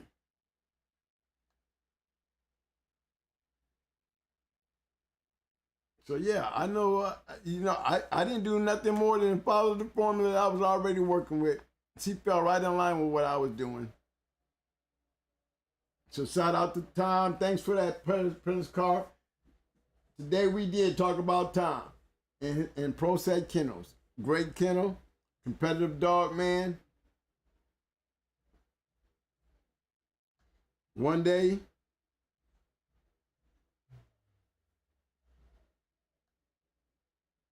you maybe get Fat Bill to talk about his encounter with him. You know, it'd be a good show to talk about because it was a great match. But the competitors of Tom and what he got with those dogs, he knew exactly what he was getting. Tom was one of them kind of guys that he liked roughness. You know, I think that he caught on to that brat thing. You know, something to that brat thing. You know, There was not just Brat. There was Chance out there. Not Chance. Chanel, Brat, May May. I wouldn't have to say Sugar, and she wasn't even a Mayday at all. These bitches were destroyers. Them bitches was destroyers. They would destroy one.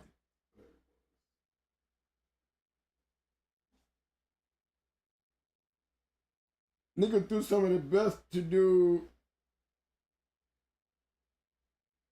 Nigga do some of the best to ever do it. That was coming from Larry Willis. He said, Nico do some of the best to ever do it.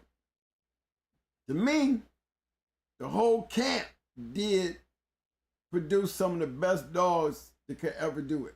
A line of dogs. Like I can say that about Hardcore, produced some of the best dogs that could ever do it. Tom Gardner has produced some of the greatest dogs that could ever do it. Stone City has produced some of the greatest dogs to ever do it. David Tank. I can go on and on and on about some of the greatest dogs and the kennels that produced them that ever do it. And everything is going to be the same thing over and over again. They all have a formula to do it. They all have a formula to doing it. They all had something that was ticking by the way they bred and the way they put them down. They knew what they were bringing out. This is how we're able to talk about them damn near 20-something, damn near 30 years later. You know? And can we fill in those gaps? A lot of those gaps are being filled in with offsprings. But a lot of those gaps didn't never get filled. Twisted Nico never had any pups. The shit never had any pups, not in anybody's control that we can talk about it. We heard about it down in the islands, you know, and it was definitely made clear. I didn't go looking for her. I didn't even own her. So for somebody to come back and say twin was a little bitch that made her way down here into the islands that we know is one of your dogs. And it was only a bitch. I don't remember no bitch getting away from me. That was devastating. But one dog that was that bad, and that was the shit. And the guy who had her will tell you that because he's the one that did her, and Mr. Lincoln's the one that put her in shape. So there was only one dog that they could have been talking about, and it had to be her because they never saw a body. It was only a claim thing that she died during the keep. Where's the body? And once you saw her go, I'm pretty sure everybody else, they said the same thing. Took advantage of some young guys,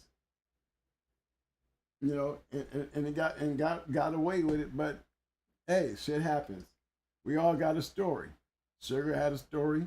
Mamie had a story. You know, the story stopped because they weren't able to be bred like we should have or could have bred these dogs when they were alive. Things just happened. So that line, don't badass bitches, all that shit stopped. Thank God I got what I could out of Brat. Because after that, that shit stopped. You know?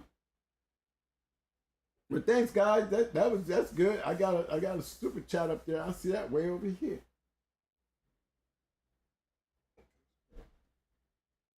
Prince Carl, thanks for the super chat, my friend. Thanks, twin. Since you mentioned CML, how do you feel about them, Havana boys, and the Twisted Nico situation? Do they have sticky fingers sometimes? Well, I ain't gonna never speak bad on some guys that I just stood on the other side of and whooped. Okay, I've had a chance to meet Mr. Lincoln, and you know, an occasion that the situation was, How would you give if here's a group of guys who's working with Mr. Link because Mr. Link are putting dogs in shape and they're good guys. Okay, we all know Mr. Link. And then you got during the same time, you got me going in to Mr. Link, okay, with some shit that I got coming off of Bozak and my shit. Some Stone City shit mixed with some Mayday shit. Okay? And we getting him. And he's going out here conditioning my shit over here, both of them, the shit and Twisted Nico. Not only did he lose to me, he's conditioning my shit and I'm winning with it. But it's not his dogs. So I wouldn't be surprised. The opportunity come for something like that to happen, they went for it. They let somebody tell them their dog was dead without showing a body. You can't blame them. I mean, reputable kennel, what do you think? And especially for somebody who had no idea. I mean, literally came back years later and telling me that, that little bitch ended up in the islands, and not only was she killing shit, she produced some badass shit. And then, so, I'm not going to accuse them because I didn't make the transaction. They are a good kennel. I had the opportunity to get a chance to get them, and I got them, And I think it was a pretty thing we had the opportunity to do that. Being that we, running kind of the same line and circle because, the Link was doing his thing too now. You can't knock them kennels. Them boys was bad. Great conditioners, good competitiveness. I couldn't call them sticky fingers, but the situation that happened to them guys make I'm pretty sure they would feel sticky about it. As far as I'm concerned, I just enjoyed having the opportunity to go into them and beat them.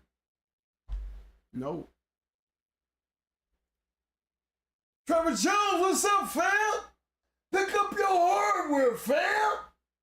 Good question there, guys. Thanks, Prentice. It wasn't really it was the Twisted Nico, but it was a Little May's sister situation. It was the shit. That was her name, the shit. I'm telling you, man, when I had her, and I schooled her out.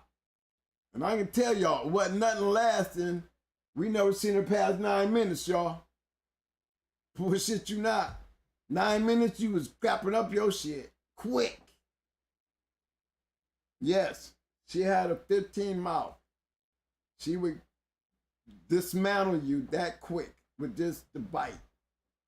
One of the hardest biting dogs that I ever seen, and I had Brat and Red Ace. Yes, she had that twister attitude, that fast lane ability. I mean, there was not gonna stay with her. I tell you, she won her first one in under 20. Under 20.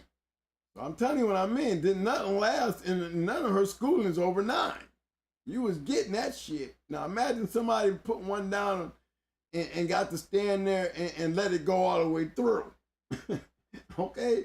Her first one was more than enough proof to everybody, and pretty sure to Mr. Lincoln them too. You know what I mean? Because they did condition her for number 1. And what they said she did in number 1 had everybody like, whoa. Because they went after a bad one and went in there and dismantled her quickly. So yeah, they knew that bitch was bad. I knew she was bad. So I don't take nothing away from Mr. Lincoln now. They legends to me too. Yeah. Yeah, it had their impact into the game. A lot of guys got a chance to breathe with Mr. Lincoln. They wasn't shut down off the public. One thing for sure, them composite A's, you know what I'm saying, they hang out together. You know, and there was some good breedings there. Now, the deadlift story and the Little John story, you know, I'm gonna tell you like this. You can't put nothing past Maurice Carver, then don't put nothing past Mr. Lincoln. Okay, that's all I can say.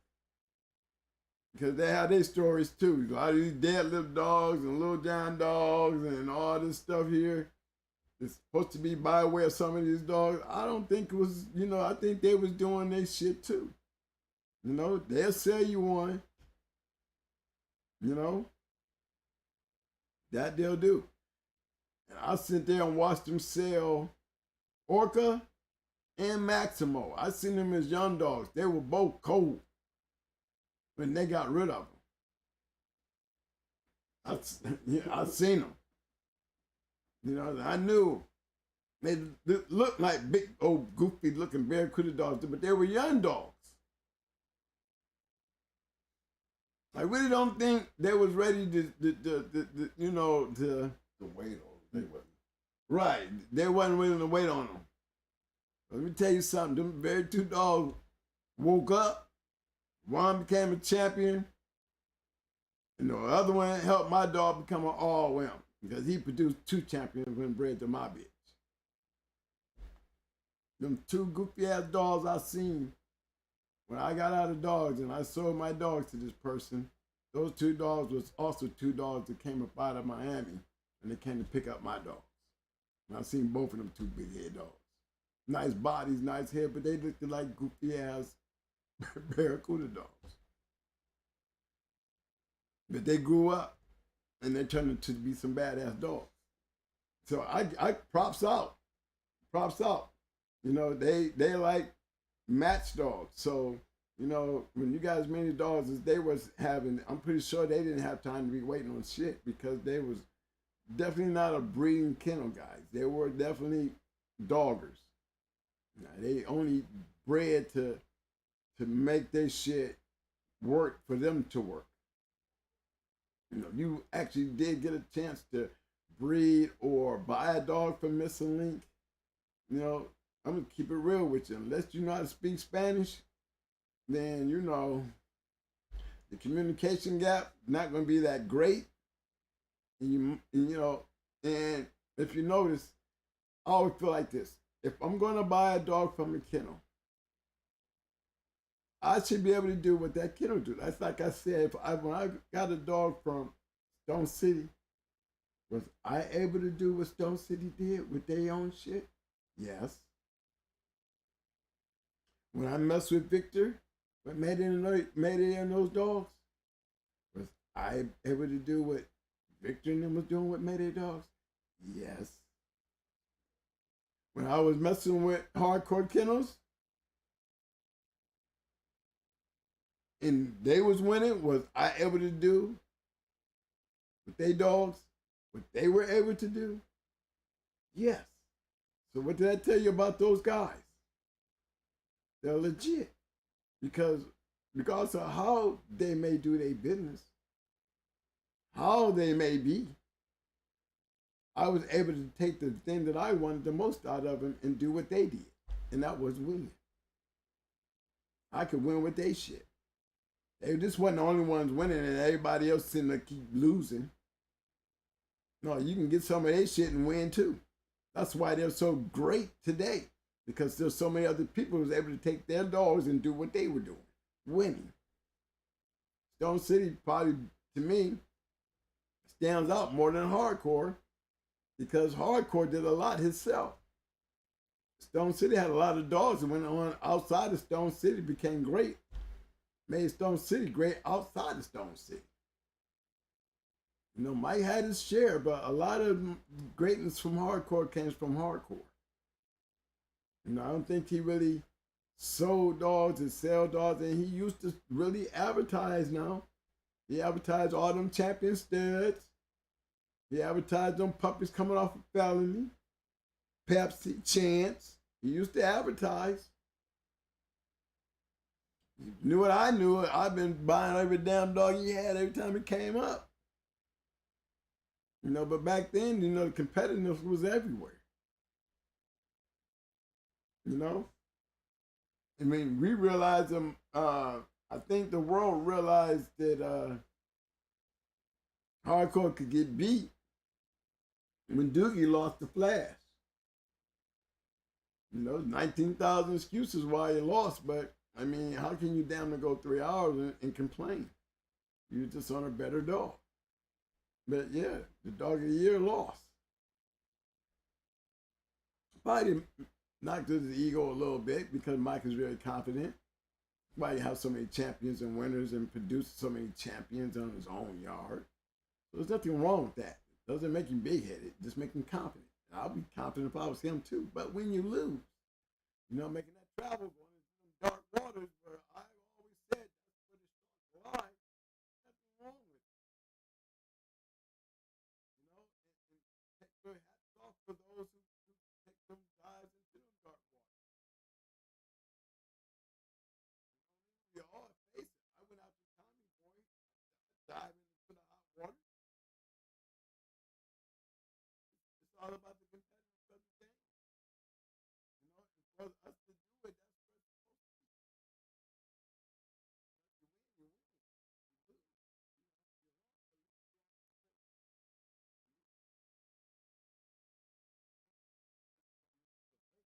I hated this.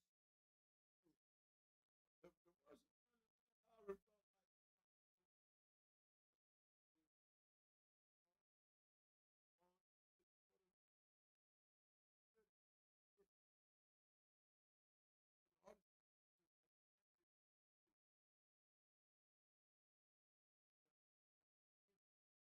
like that.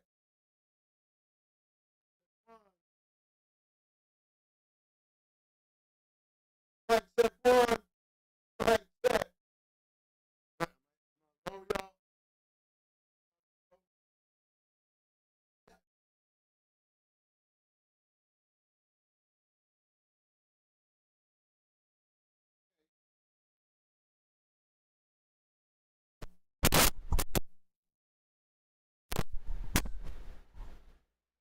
Mic check 1, 2.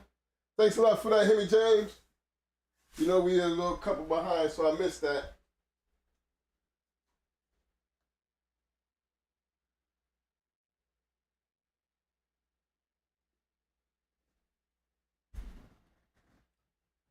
Mic check.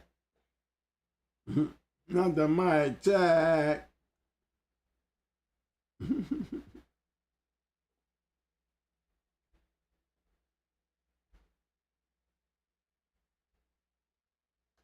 Okay. Where we at, Mike? Mic check. Okay, fellas, you know, sorry about that. You know, this thing be having us behind, so I caught that late. Y'all know what's up. Sorry about that, fellas.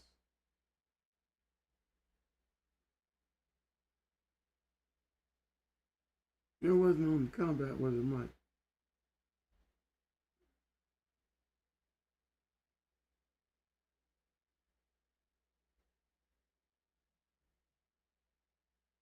Okay, fellas, hold on.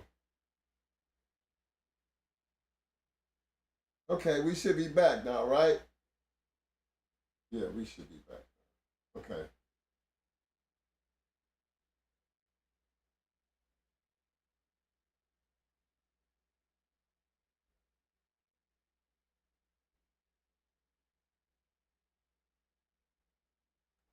Okay, just wanted to throw a new hardcore Stone City cross up in here, y'all.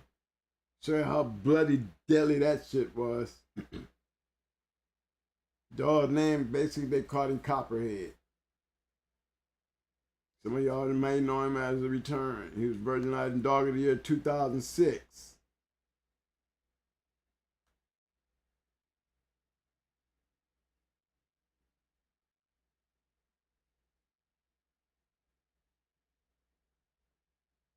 Check out that breeding right there.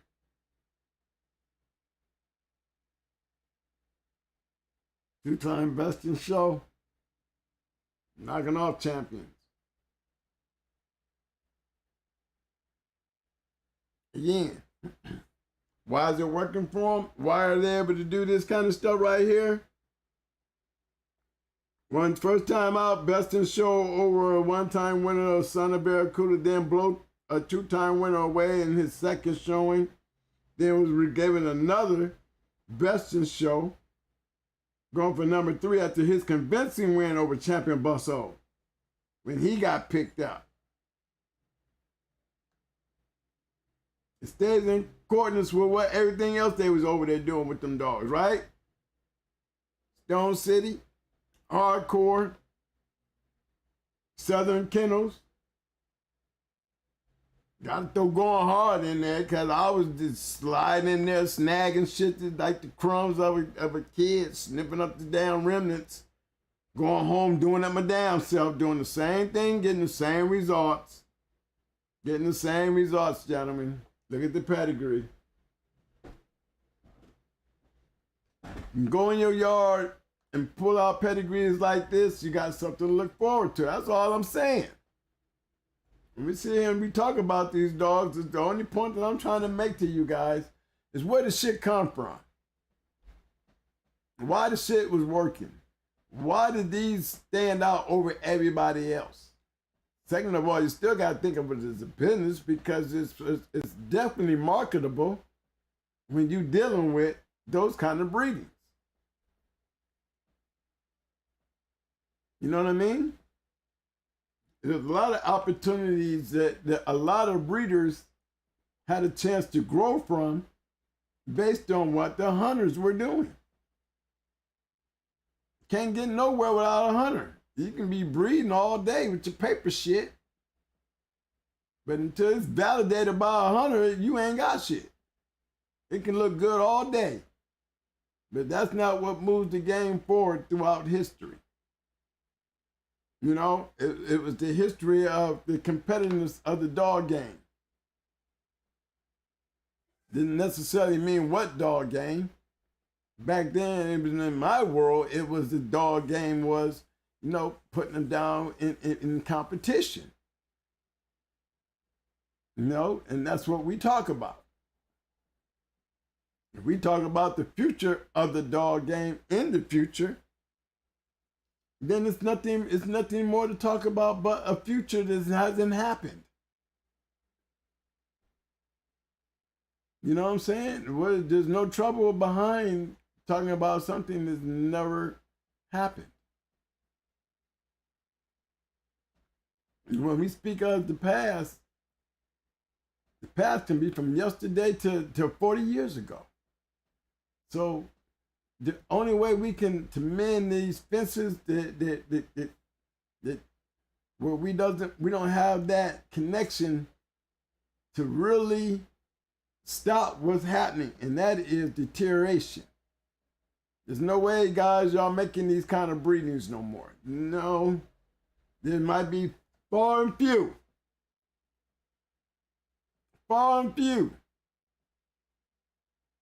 But every year, as the years go by, it's getting less and less. And the thing about it, you're seeing all the great ones disappearing. We won't have none. We won't have none. I think the only way we'll have some is they'll come off a breeder's yard. A breeder who does nothing but just sit there and just breed his old dogs, play with his papers. He ain't really got shit to check because there's nobody checking it. He just going by papers because he's not checking his shit either. You know, probably too scared to. Just feel like his papers is enough. You know, this is what we living with in 2022. Y'all just don't want to believe it or face the facts that it's the truth.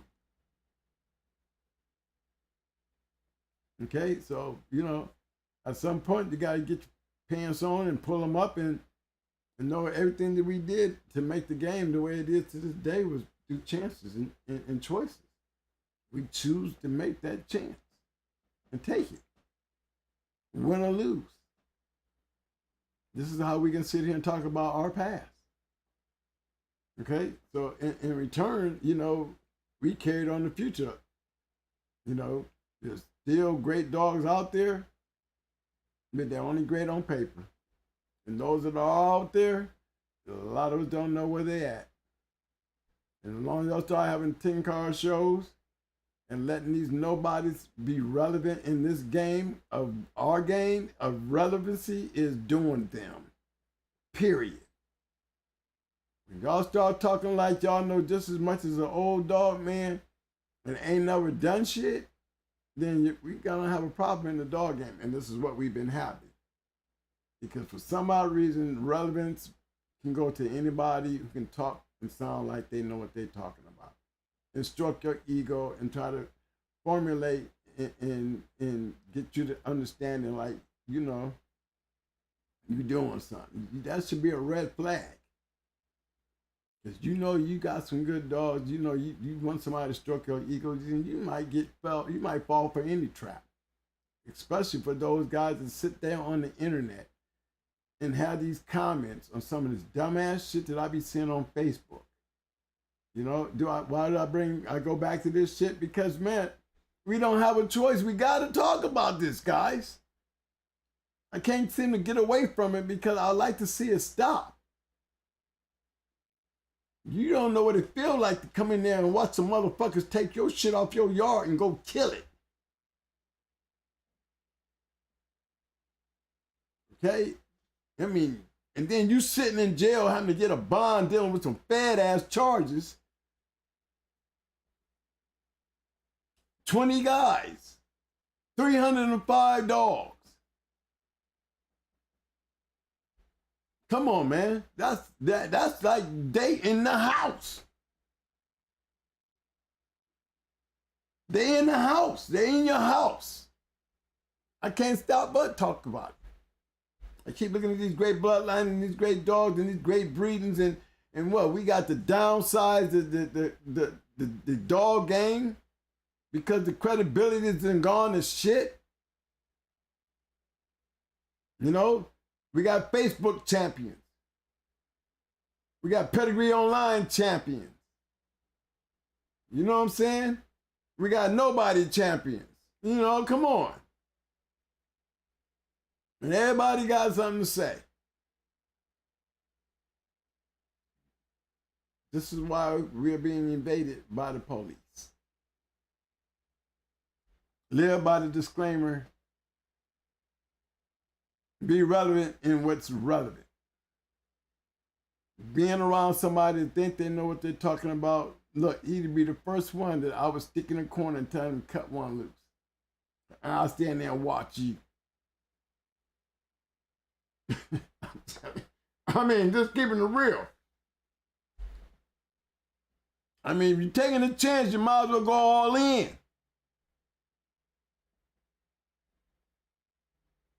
Is anybody in this room can be that victim or that target or that man? Okay, so act like it. Act like it. First thing I got to start doing is listening to somebody who's relevant to listen to. Somebody who's been there and done that. There's enough of us out there to do that, okay?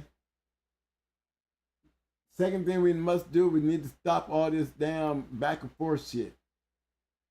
Throwing bricks at each other. Then the next thing you know it, everybody's flooding to this one page because you got these two guys talking shit about this. Now you got everybody who got an opinionated response just because they want to feel like they want to be relevant in this bullshit. And the whole time the police sitting back there just gathering information. That information is not going to bring a search warrant to your house. It'll never bring a search warrant to your house. Let me tell you very clearly, guys. What you're doing here is not what brings search warrants to your house. No. What brings search warrants to your house is when you let them in your house. When you let them on your yard. When you say something on there that they can go back to your house and verify that what you said on here is verifiable, okay? If you live by a disclaimer, you can talk to a total stranger and let that stranger be the first one to put himself in your position to let him create the crime, not you. If he's going to be a police and try to set you guys up out here, then you best believe the MO is He can sound like he do enough with dogs, but he ain't got no dogs. That's one strike. Better pay attention to those. And the ones that are so quick to talk about the shit and ain't got shit, you better put a question mark on him too, because he's trying to get you to talk about something, because he ain't got shit to talk about. That's their MO. They'll stroke your ego. They do all that. Make you feel like that, you know, I'm gonna pull you under my wing. I usually don't do this, but you sound like you cool. Stop all that shit. Because what they did to South Carolina should be a warning to everybody that's got a pit bull. You should all sit back and wonder how that man get through there like that and cause all that damage. And why do we keep going back to that? Because this is Talk Shit Tuesday, and I can't keep my mind off and not talking shit about that shit. 305 dogs. 305 dogs. They rescued them. Like they rescued some dogs, y'all.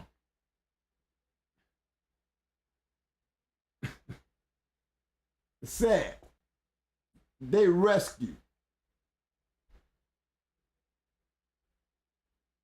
But come on, pick your heads up, fellas. Let's give prayers to the fellas out here in Florida. You know, we got a couple of days to go through here. You know, all dog men out there in Florida, we got a couple of days we got to deal with this storm shit. Let's just make sure we all stay safe. In the meanwhile, guys, think about what, you know, I know y'all get tired of me drilling this shit in your hand. I don't care. Because I don't mind keep drilling it until we stop guys from getting snatched up. Until we stop giving these people our dogs. Until we stop bickering and arguing and literally telling on ourselves. Until you guys wake up and realize that ain't nobody talking enough dogs unless they do enough dogs. Got too many of them loose bunnies running around. That's what I call them, bunnies. Make yourself relevant by being a quiet dog, man, and go in the basement and do your dogs, man, and stay safe. The basement consists of many things in competitiveness. Stop feeling like everything that we doing is breaking the law, and then when you get off of this shit, you know, you're out here opening up the world to everybody else. No, this is where we safe at. That's when you get off of this shit and go out there, and when you're not safe. So feel free to talk about it, guys. We got to talk about it. You need to learn like you're trying to learn the pedigree. I look on our videos, and guess what I noticed? Our slow videos, the ones that we don't get a lot of views on, it has everything to do with taking care of your dog. Take care of your dog after your dog might get into a kennel accident. Here's the things how you got to go and take care of your dog. This is how you need to be breeding your dogs and you know, to maintain the line of dogs. Don't too many people watch that. You know, when all of them go up. But these are the videos that's related to my history. My history. You know? And those are more important than, you know, I would think to me, because I got to keep my yard clean. You can't have dogs looking all like they've been through a goddamn, you know, a chopping block. You know, you got to take care of your yard. So I ran into a lot of that, you know, out here. What needs to be more important, you know, guys, when you're learning these things, that you want to be, it has to be a part of your repertoire, because you got to keep your yard clean and you got to keep yourself safe.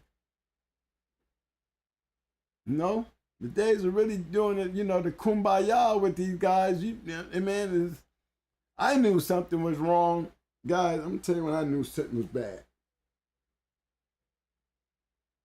When dog men start clashing, and it starts becoming a patent place on not just the platforms, but on Facebook and in these other rooms, you know, when you had dog men throwing rocks at each other, you know what I'm saying? That's when I knew it was getting bad. because it's happening right out here in the open. You know, a lot of us old dog, man, we ain't doing shit no more, so we can sling shit all over the place. And a lot of us, we already know we straight. You know what I mean? A lot of us, we know we straight, so we can do the bullshit. You know, our lives are done. We did all of us. I know a lot of us dog men have been in jail for dogs. Me included. And you was to ask me, I tell you like this, I had to ask myself. You know, I didn't know myself until I asked myself and got an answer to the question that I asked. Why? Why, twin? To myself. And I answered myself. Because I love it. I love it. I love all that. And I accept that. Regardless of the chances. I accept that. And this is all you have to do. You put in your family, you put in your safety, you know, you put in your dogs, everything at risk. You better ask yourself so you can find yourself and make sure you're on the right track. And if you're on the right track, you be up every morning doing the right thing. If you can't do that, then you better ask yourself again. And ask yourself that why ain't I'm out here taking care of these dogs right? Because maybe you don't need to be with these motherfuckers. Maybe it be you to be the one to bring all the shit down and cause everybody else some bullshit because of your lack of responsibility. Maybe you don't want to go to jail. And you end up like this little knucklehead that ran around there and told on everybody. And not only did he tell, he set everybody up. So, yes, it's hard for me not to talk about it on Talk Shit Tuesday. Because it makes me concerned about you guys. Okay? That's a short night for me. Yeah. I mean, I didn't really have much to say today outside of the fact that, you know, this was something that really needed to be crossed. I know you guys, y'all like to hear the interviews and all that. But guys, we ain't gonna have no interviews if we can't make sure everybody stays safe. You understand? We're gonna scare everybody away right back off the platforms because to us, you'll bring trouble coming off the platform because we don't want to take trouble off the platform. So come on, guys, stand up. Hey, I'd like to give my special shout out to my man I missed earlier, Mr. Hemi James, Hasman the Lionhead. Freeze! What's up, fam? AQ Henry Kennels. Hey, y'all. AQ Kennels. They got a video, a YouTube channel. I suggest AQ Henry. Hey, put up that link, man, to your channel, man. I try to support everybody who supports us. And I really appreciate if everybody would support AQ Henry Kennels. Don't forget, welcome down. Everybody know about Schoolboy, Mr. Richard Garcia's channel. He's got some very good information going on. We all talk about Fat Bill. We all talk about 7-8 Sports, Pelican Bay. Support everybody, please. Another special shout out to my man Dread. Again, Mr. Richard Garcia, Schoolboy is definitely in the house. Thanks again, Mr. Garcia, for your input. You know I'm checking you out, fam. Who am I missing here? Mr. Timothy Carter, thanks again for stopping by, fam. I got my eye on you. Mr. Mike Dan, MD, what's up, fam? Welcome to the show, fam. Let me see here, who else? Did I miss anybody? Where's Kennels Combine? What's up, fam? I think I missed you earlier, came in late. Don't forget Rasta Man, Bikari. What's up? You out there in the back street listening all the time, critiquing me. I see y'all. K Brick Breaker, what's up, fam? Game Breaker, what's up, baby? Hey, look, another special shout out to my man Jermaine Hunter. Appreciate the super chat. I'm working on that Brick Squad. Shout out to you, fam. What's up, Big Squad? I'm gonna make sure I check the cash out for that, but I get back with you on that, but just appreciate that, fam. Thank you. To all my super chatters tonight who jumped in there and help out the cause. Y'all know we got this storm thing going on. And don't forget, fellas, we are really trying to have a convention little thing where everybody get together and we actually put some other faces to these names. So it's called networking. Right, got to start some fundraisers, get it to happen. It's important to know who you dealing with. That's all we're trying to do. It's called networking. I talk to the customer on the phone, they like what I'm saying, and then I go meet them, and then we talk business. It's hard for me to talk business with people who don't know me. That's why I make it very important to meet my customers so they can meet me. I'm not a salesperson. I fix stuff for a living. So in order for people to believe what I'm trying to get them to understand, they have to know me. Just like I have to know the person I'm trying to satisfy. So, this is what we work hard on doing over here at Going Hard Kennels Reloaded talk show. We're trying to be the glue to keep the game strong, baby. And we can't do that without y'all. So again, hit that cash app, hit that super chat. It's not a matter about how much you give. It's just the fact we appreciate that you stop and take time to give something. That means more than anything than the amount that you're giving. So fellas, it don't take much to step over and hit a like button. It don't take much to step over and hit a subscribe button. It don't take much to take $1.99 and hit Cash App or Super Chat. We don't make it a point to ask for anything. We do this because we love it. But when you're out to make a purpose and you got a plan and you're trying to accomplish something, then that means the same way we started this channel with 0, and we're crossing up over 100, we're coming up on 200,000 views in less than 7 months. That's because of y'all. I know us together can get out here and make that convention happen so we can put some faces to these names and look each other in the face and share that fraternity love if it ain't nothing but a damn hug and a handshake. Where my bulldogs at? Let's do this. Scratch the win, man. Scratch the win. Don't forget about them books. The historical book. Again, the guys out here that have probably slid back, this actually registered. These guys vet. And if they betting, no wonder the list is not getting bigger because they know how important their job is. And that's what I appreciate.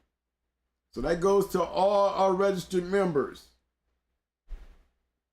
We rather have no members than the wrong members. It's that time of the night, fellas, where you know I'm only asking for this one thing. Well, really 3 things.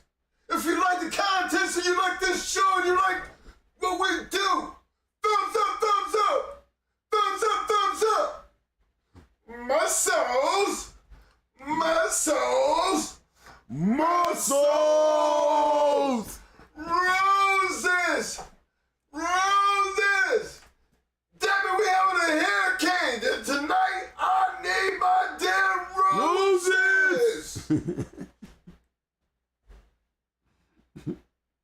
Man, y'all better get this dude his roses. Hurry up. Get this man some roses. Hey, y'all, you know what time of the show it is and everything. For all my Florida people, y'all stay safe. Take care of them dogs, man, and stay safe. And we'll look to see y'all Friday. Hope we be through this thing here. Yeah, we're going to go ahead and do this thing, man. Hold on, bro. Let me pump this thing down like this right quick.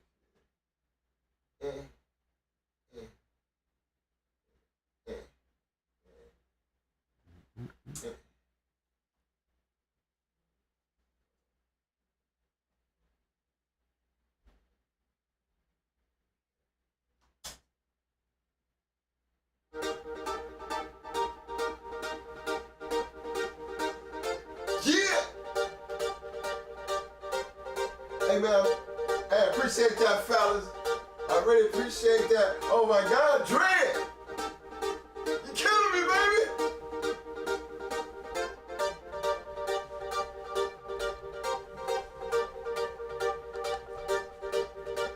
I'm sliding in. Yeah. Yeah, it's that time, fellas. You know, get that rock on. You know what? Today was like a hell of a stressful day, you know what I'm saying, man? Out there, people is out there in line. I went to Home Depot, no bull. They had a line of cars just to get in the damn parking lot at a Home Depot's. And all I was looking to go get was some batteries. I was like, man, I got to go CVS, man. We got to get out of here, bruh. But look, fellas, we're going to run this disclaimer one more time so y'all can see what's going on here. Live by it, baby. Live by the disclaimer. The views herein expressed in this post do not necessarily reflect those of myself nor the forum owners and should be viewed strictly as entertainment and for historical purposes only. I nor the forum or the forum owner either promote or condone any violations of the Animal Welfare Act of 1976 or any other local, state, and or federal laws. Again, this post should be viewed strictly as entertainment and for historical purposes only. Yeah, we got that out the way, right? Hey, look, man, we appreciate everybody who shows up. I mean, we didn't do much because we were actually out taking care of other people, preparing them for this situation that's fixing to go down. We do a lot of helpful things for a lot of people, you know, so we didn't really get a good topic on. My boy was kind of upset about what was going on, man. 305 dogs, if you think about it. Look how many bloodlines and good dogs just got crushed. I mean, just how you saving them when you know what they fixing to do to them. I mean, I think that's where the unfair part comes in. Dogs just don't have no part in none of this as far as they don't have a chance. We need to give our dogs the utmost respect and keep them out of those type of situations. You protect the dog, you will protect yourself. Protect yourself, protect your dog. This is why we love what we do. We love our dogs. Always have, always will, and because we all have that one thing in common, fellas. We got bulldogs. You know what I mean? Period. So, as we usually do this on the way out, you know what I mean? God permit, we'll be here Friday, man. Hopefully we have electricity. No, we're gonna have electricity because guess what? Your boy ready for it. We ready, ain't we ready? Ain't nothing stopping this train, baby. Man, we need our viewers gonna be expected to be there, man. So we got to make sure them generators get fired up. They've been tested, well oiled, and guess what? We don't definitely see you Friday. But until then, you know what we always doing. Hurricane, whatever the damn name is, ain't stopping this show. No. Because we're always scratch the wind, baby. Yes, sir. Y'all know what's up. You know. Yes. Florida Pete. AK, baby, we gonna be all right. Don't worry about us. We gonna be all right. Don't worry about us up there. We gonna be all right. AK, I mean, we getting a lot of phone calls, baby. We gonna be okay, baby. Y'all take care, man. We gonna see y'all Friday. Yeah. Hold on, man. Let me try this here, man. Come on. Okay. Come on.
Yeah, y'all, I'm headed to the parking lot, man. You ready to roll up me one for the go-round? Come on.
chat room, fellas. Thank you, man.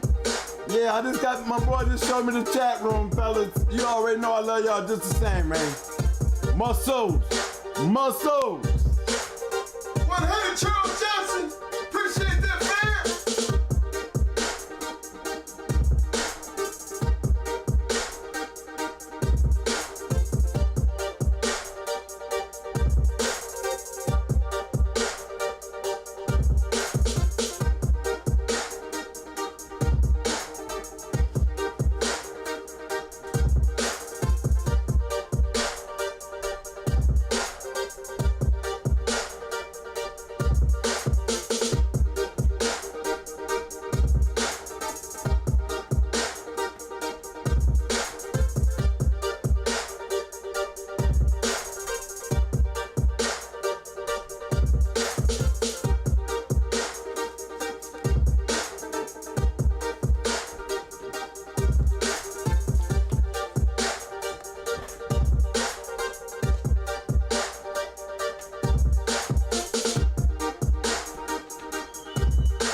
Milestone, what's up, fam?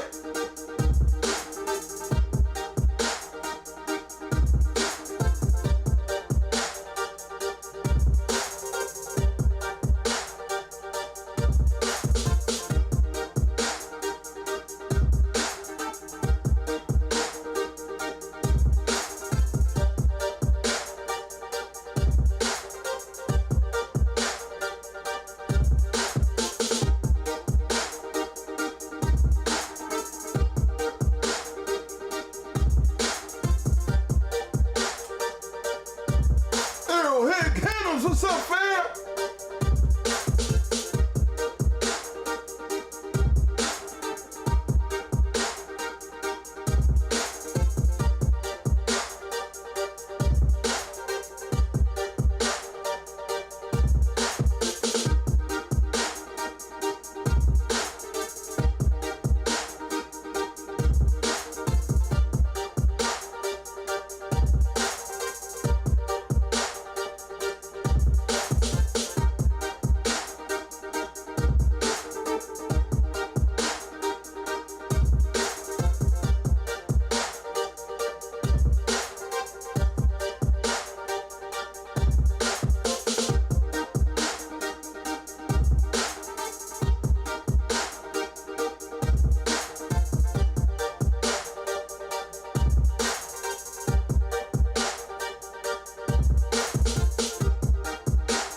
Appreciate husband and line here, fam. One love, fam.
Liking that pedigree, dread. I'm liking that formula, dread. You see what I'm talking about, dread? I see you, fam, I see you.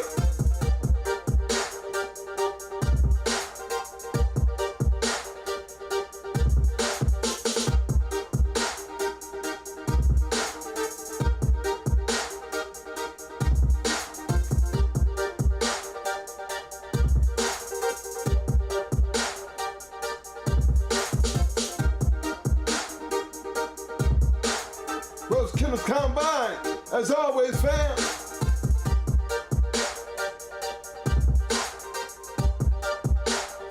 You got some good pedigrees over there, son.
Green team, I've been watching you, fam.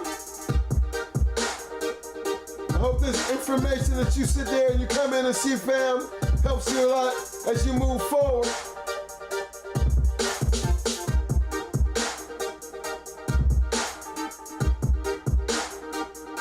I'm pretty sure you started to get a good look at what that formula looks like, fam.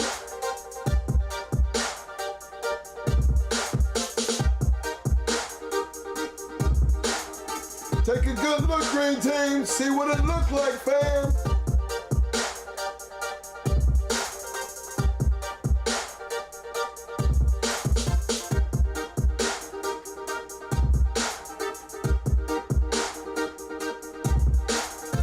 That's what you need, green team.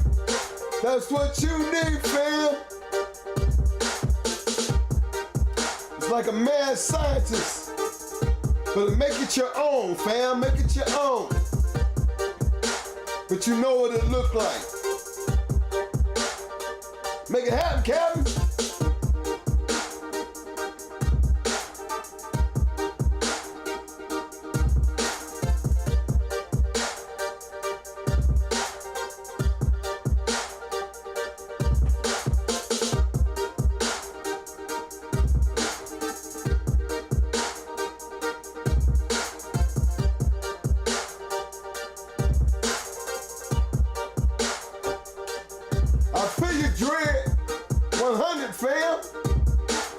That's for real, for real.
All right. All right, we've been parking lot pimping all night. I'm just sitting here, just watching this damn thing. I mean, come on now. Y'all been just sitting back in the cut. My fingers ain't got time for typing. So I thought I'd just come in here and chill out with y'all. But you know what? You know how they do? When the club's in the clothes, they do a little flicker with the lights and shit. You know, man. Last call. Well, I'm just letting you know, yes sir, last call. Hey, look, I really appreciate you guys hanging out in the parking lot, you know what I'm saying? And for all you new viewers, don't forget to hit that subscribe button. And look, fellas, on your way out, watch the video, stop by and hit that like button. You know what I'm saying? It don't cost nothing. It actually takes a quick reach over, see the thumbs up, and just hit the button. It's over with, you know? Sometimes like, people treat that button like it's a murder show or something. But since I've been doing this YouTube situation, I've been more conscious of going in and hitting people's like buttons. If I like their content, I actually will go by and I will hit their like button. I understand the importance of it now, you know, so that's why I push it a little bit more now, because again, once you start doing it, especially if you start doing your own stuff, you'll understand. It's more than just the content. It's more than just the content. It's just, you know, that little like button has a lot to do with your success and what you're doing. And if you would ever get out here and notice, you'll read the analytics of your channel, and you'll be surprised when you don't see that 100%. You know, you got 100% likes, and then all of a sudden, you know, sometimes you see maybe 90% where some, you know, you got a couple of dislikes over there. So they do monitor that stuff. You know what I'm saying? As far as the show tonight, you know what I'm saying? That's another good topic that as we move along here, everybody needs to just stay aware and, you know, don't act like it can't happen to you. I'm a true believer and treat them all like that, you know? Treat them all like you don't know them until you do know them. You know what I'm saying? One thing about us, you see our faces. We ain't got nothing to hide. So let's start right there. You see how important seeing a face means in this business? So that's the direction we're trying to head in. Get off this mat and let me see your face. Let me see who I'm talking to. I feel a little bit more comfortable about knowing who I'm talking to. Hey, look, again, I appreciate y'all. Look, Supreme Excellence is in the house. You know what I'm saying? What's up, Supreme? Man, what you doing in here this late? You know, I'd be expecting to see you earlier. But I don't, you know, no harm done, fam. I just appreciate you see you hanging around in the parking lot. Same thing with you, Woofy. I know I seen you up in there earlier. I'm surprised to see you still hanging out in the parking lot. This is why I just let it run, because I be just actually sitting back watching. And then I'll jump in there, you know, and hold the conversation, because whether y'all know it or not, I go back and I look at every single pedigree that I missed during the show. You know, because we really do like to keep up on what our people is doing out there, because you never know. Somebody might be looking for something that you got. If I believe in something you got, I'm going to let you know, hey, somebody looking for that. Let me tell you how to do your business. Let me just ask you, hey, man, somebody trying to find something like that. go from there. That's how you do that. I'm not gonna never stop nobody from making their money and doing what they do. That's their business. But that's what it's all about, networking. Networking is for you to come together and meet people who like and do what you like and do. You know what I'm saying? So, again, I appreciate everybody who stuck around. I appreciate all the super chats. I appreciate all my moderators. Them sharks in the water, boy, they're beasts. We had a little chump come through here tonight. No, but even still, I'm like this, don't kick them out. Understand the MO and do like the sharks do the chump. Enjoy your feats. Because that helps me understand that y'all know what it looks like. Don't run from it, just sit there and look at it. Watch how you handle it. Because you know what it is. Help everybody else understand. That's like me throwing chum in the water. In order for you to understand what them sharks gonna do to the chum, you gotta put the chum in the water. That's why I don't like y'all to don't kick them out. Just look at them and feed off of them. Eventually, I get rid of them. But I want y'all to know what it look like. You see what they look like. See what they do.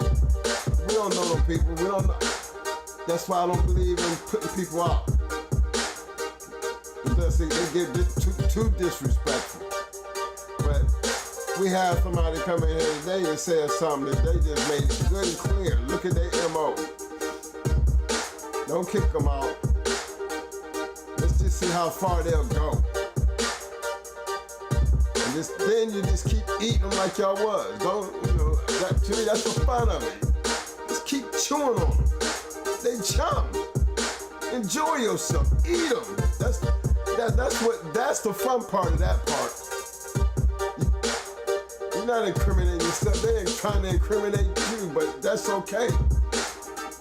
When you understand the MO, it makes it fun to sit there and just eat on them, piece by piece. Eventually, as you notice, they'll disappear. They'll realize they ain't got nothing going there, then they'll come with a different name. So, hey, it is what it is. But, again, appreciation is the most underrated word that you can have when you want to try to express something that appreciating and thank you is always not enough. You know what I'm saying? So for my twin brother, from me, and the Going Hard Kennels Reloaded Talk Show, I salute all of you fellas. And in true heart and feelings, man, when I do that pound on my chest, y'all have to understand, that really do be coming from the heart. You know what I'm saying? Because you got to love what we do, to do what we doing. And we ain't doing this by ourselves. We could have never done what we did without y'all. So let me give you the salute, the hand, the appreciation. I mean, words can't express, but from my heart to yours, with the pound on my chest, I salute you. I'm gonna let you know right now, parking lot will be closing, and I know you gotta go. I ain't trying to tell you where to go. I just know you finna get the hell up out of here. What's up, fellas? You know what I'm saying? Hey, look, everybody stay safe. You know what I'm saying? Really, just stay safe. Take care of your families and stay safe. If y'all be checking them pedigrees, man, look, y'all hit me on the email, man, with some of that, you know what I mean? So we can talk about it. Y'all got the email address, goinghardreloaded@gmail.com. That's goinghardreloaded@gmail.com.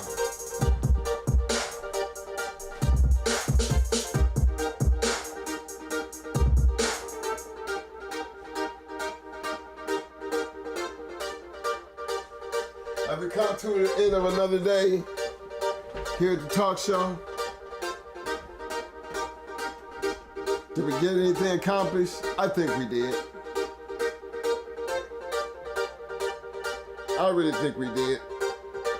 So until Friday, hopefully, well, I'm pretty sure we here in Tampa, so all of a sudden the storm, they say it's gonna miss us, but hey, we're gonna get a lot of rain.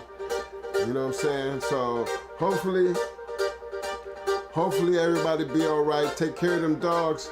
And until Friday, y'all take care. And remember, scratch the whip, fellas. Guess what?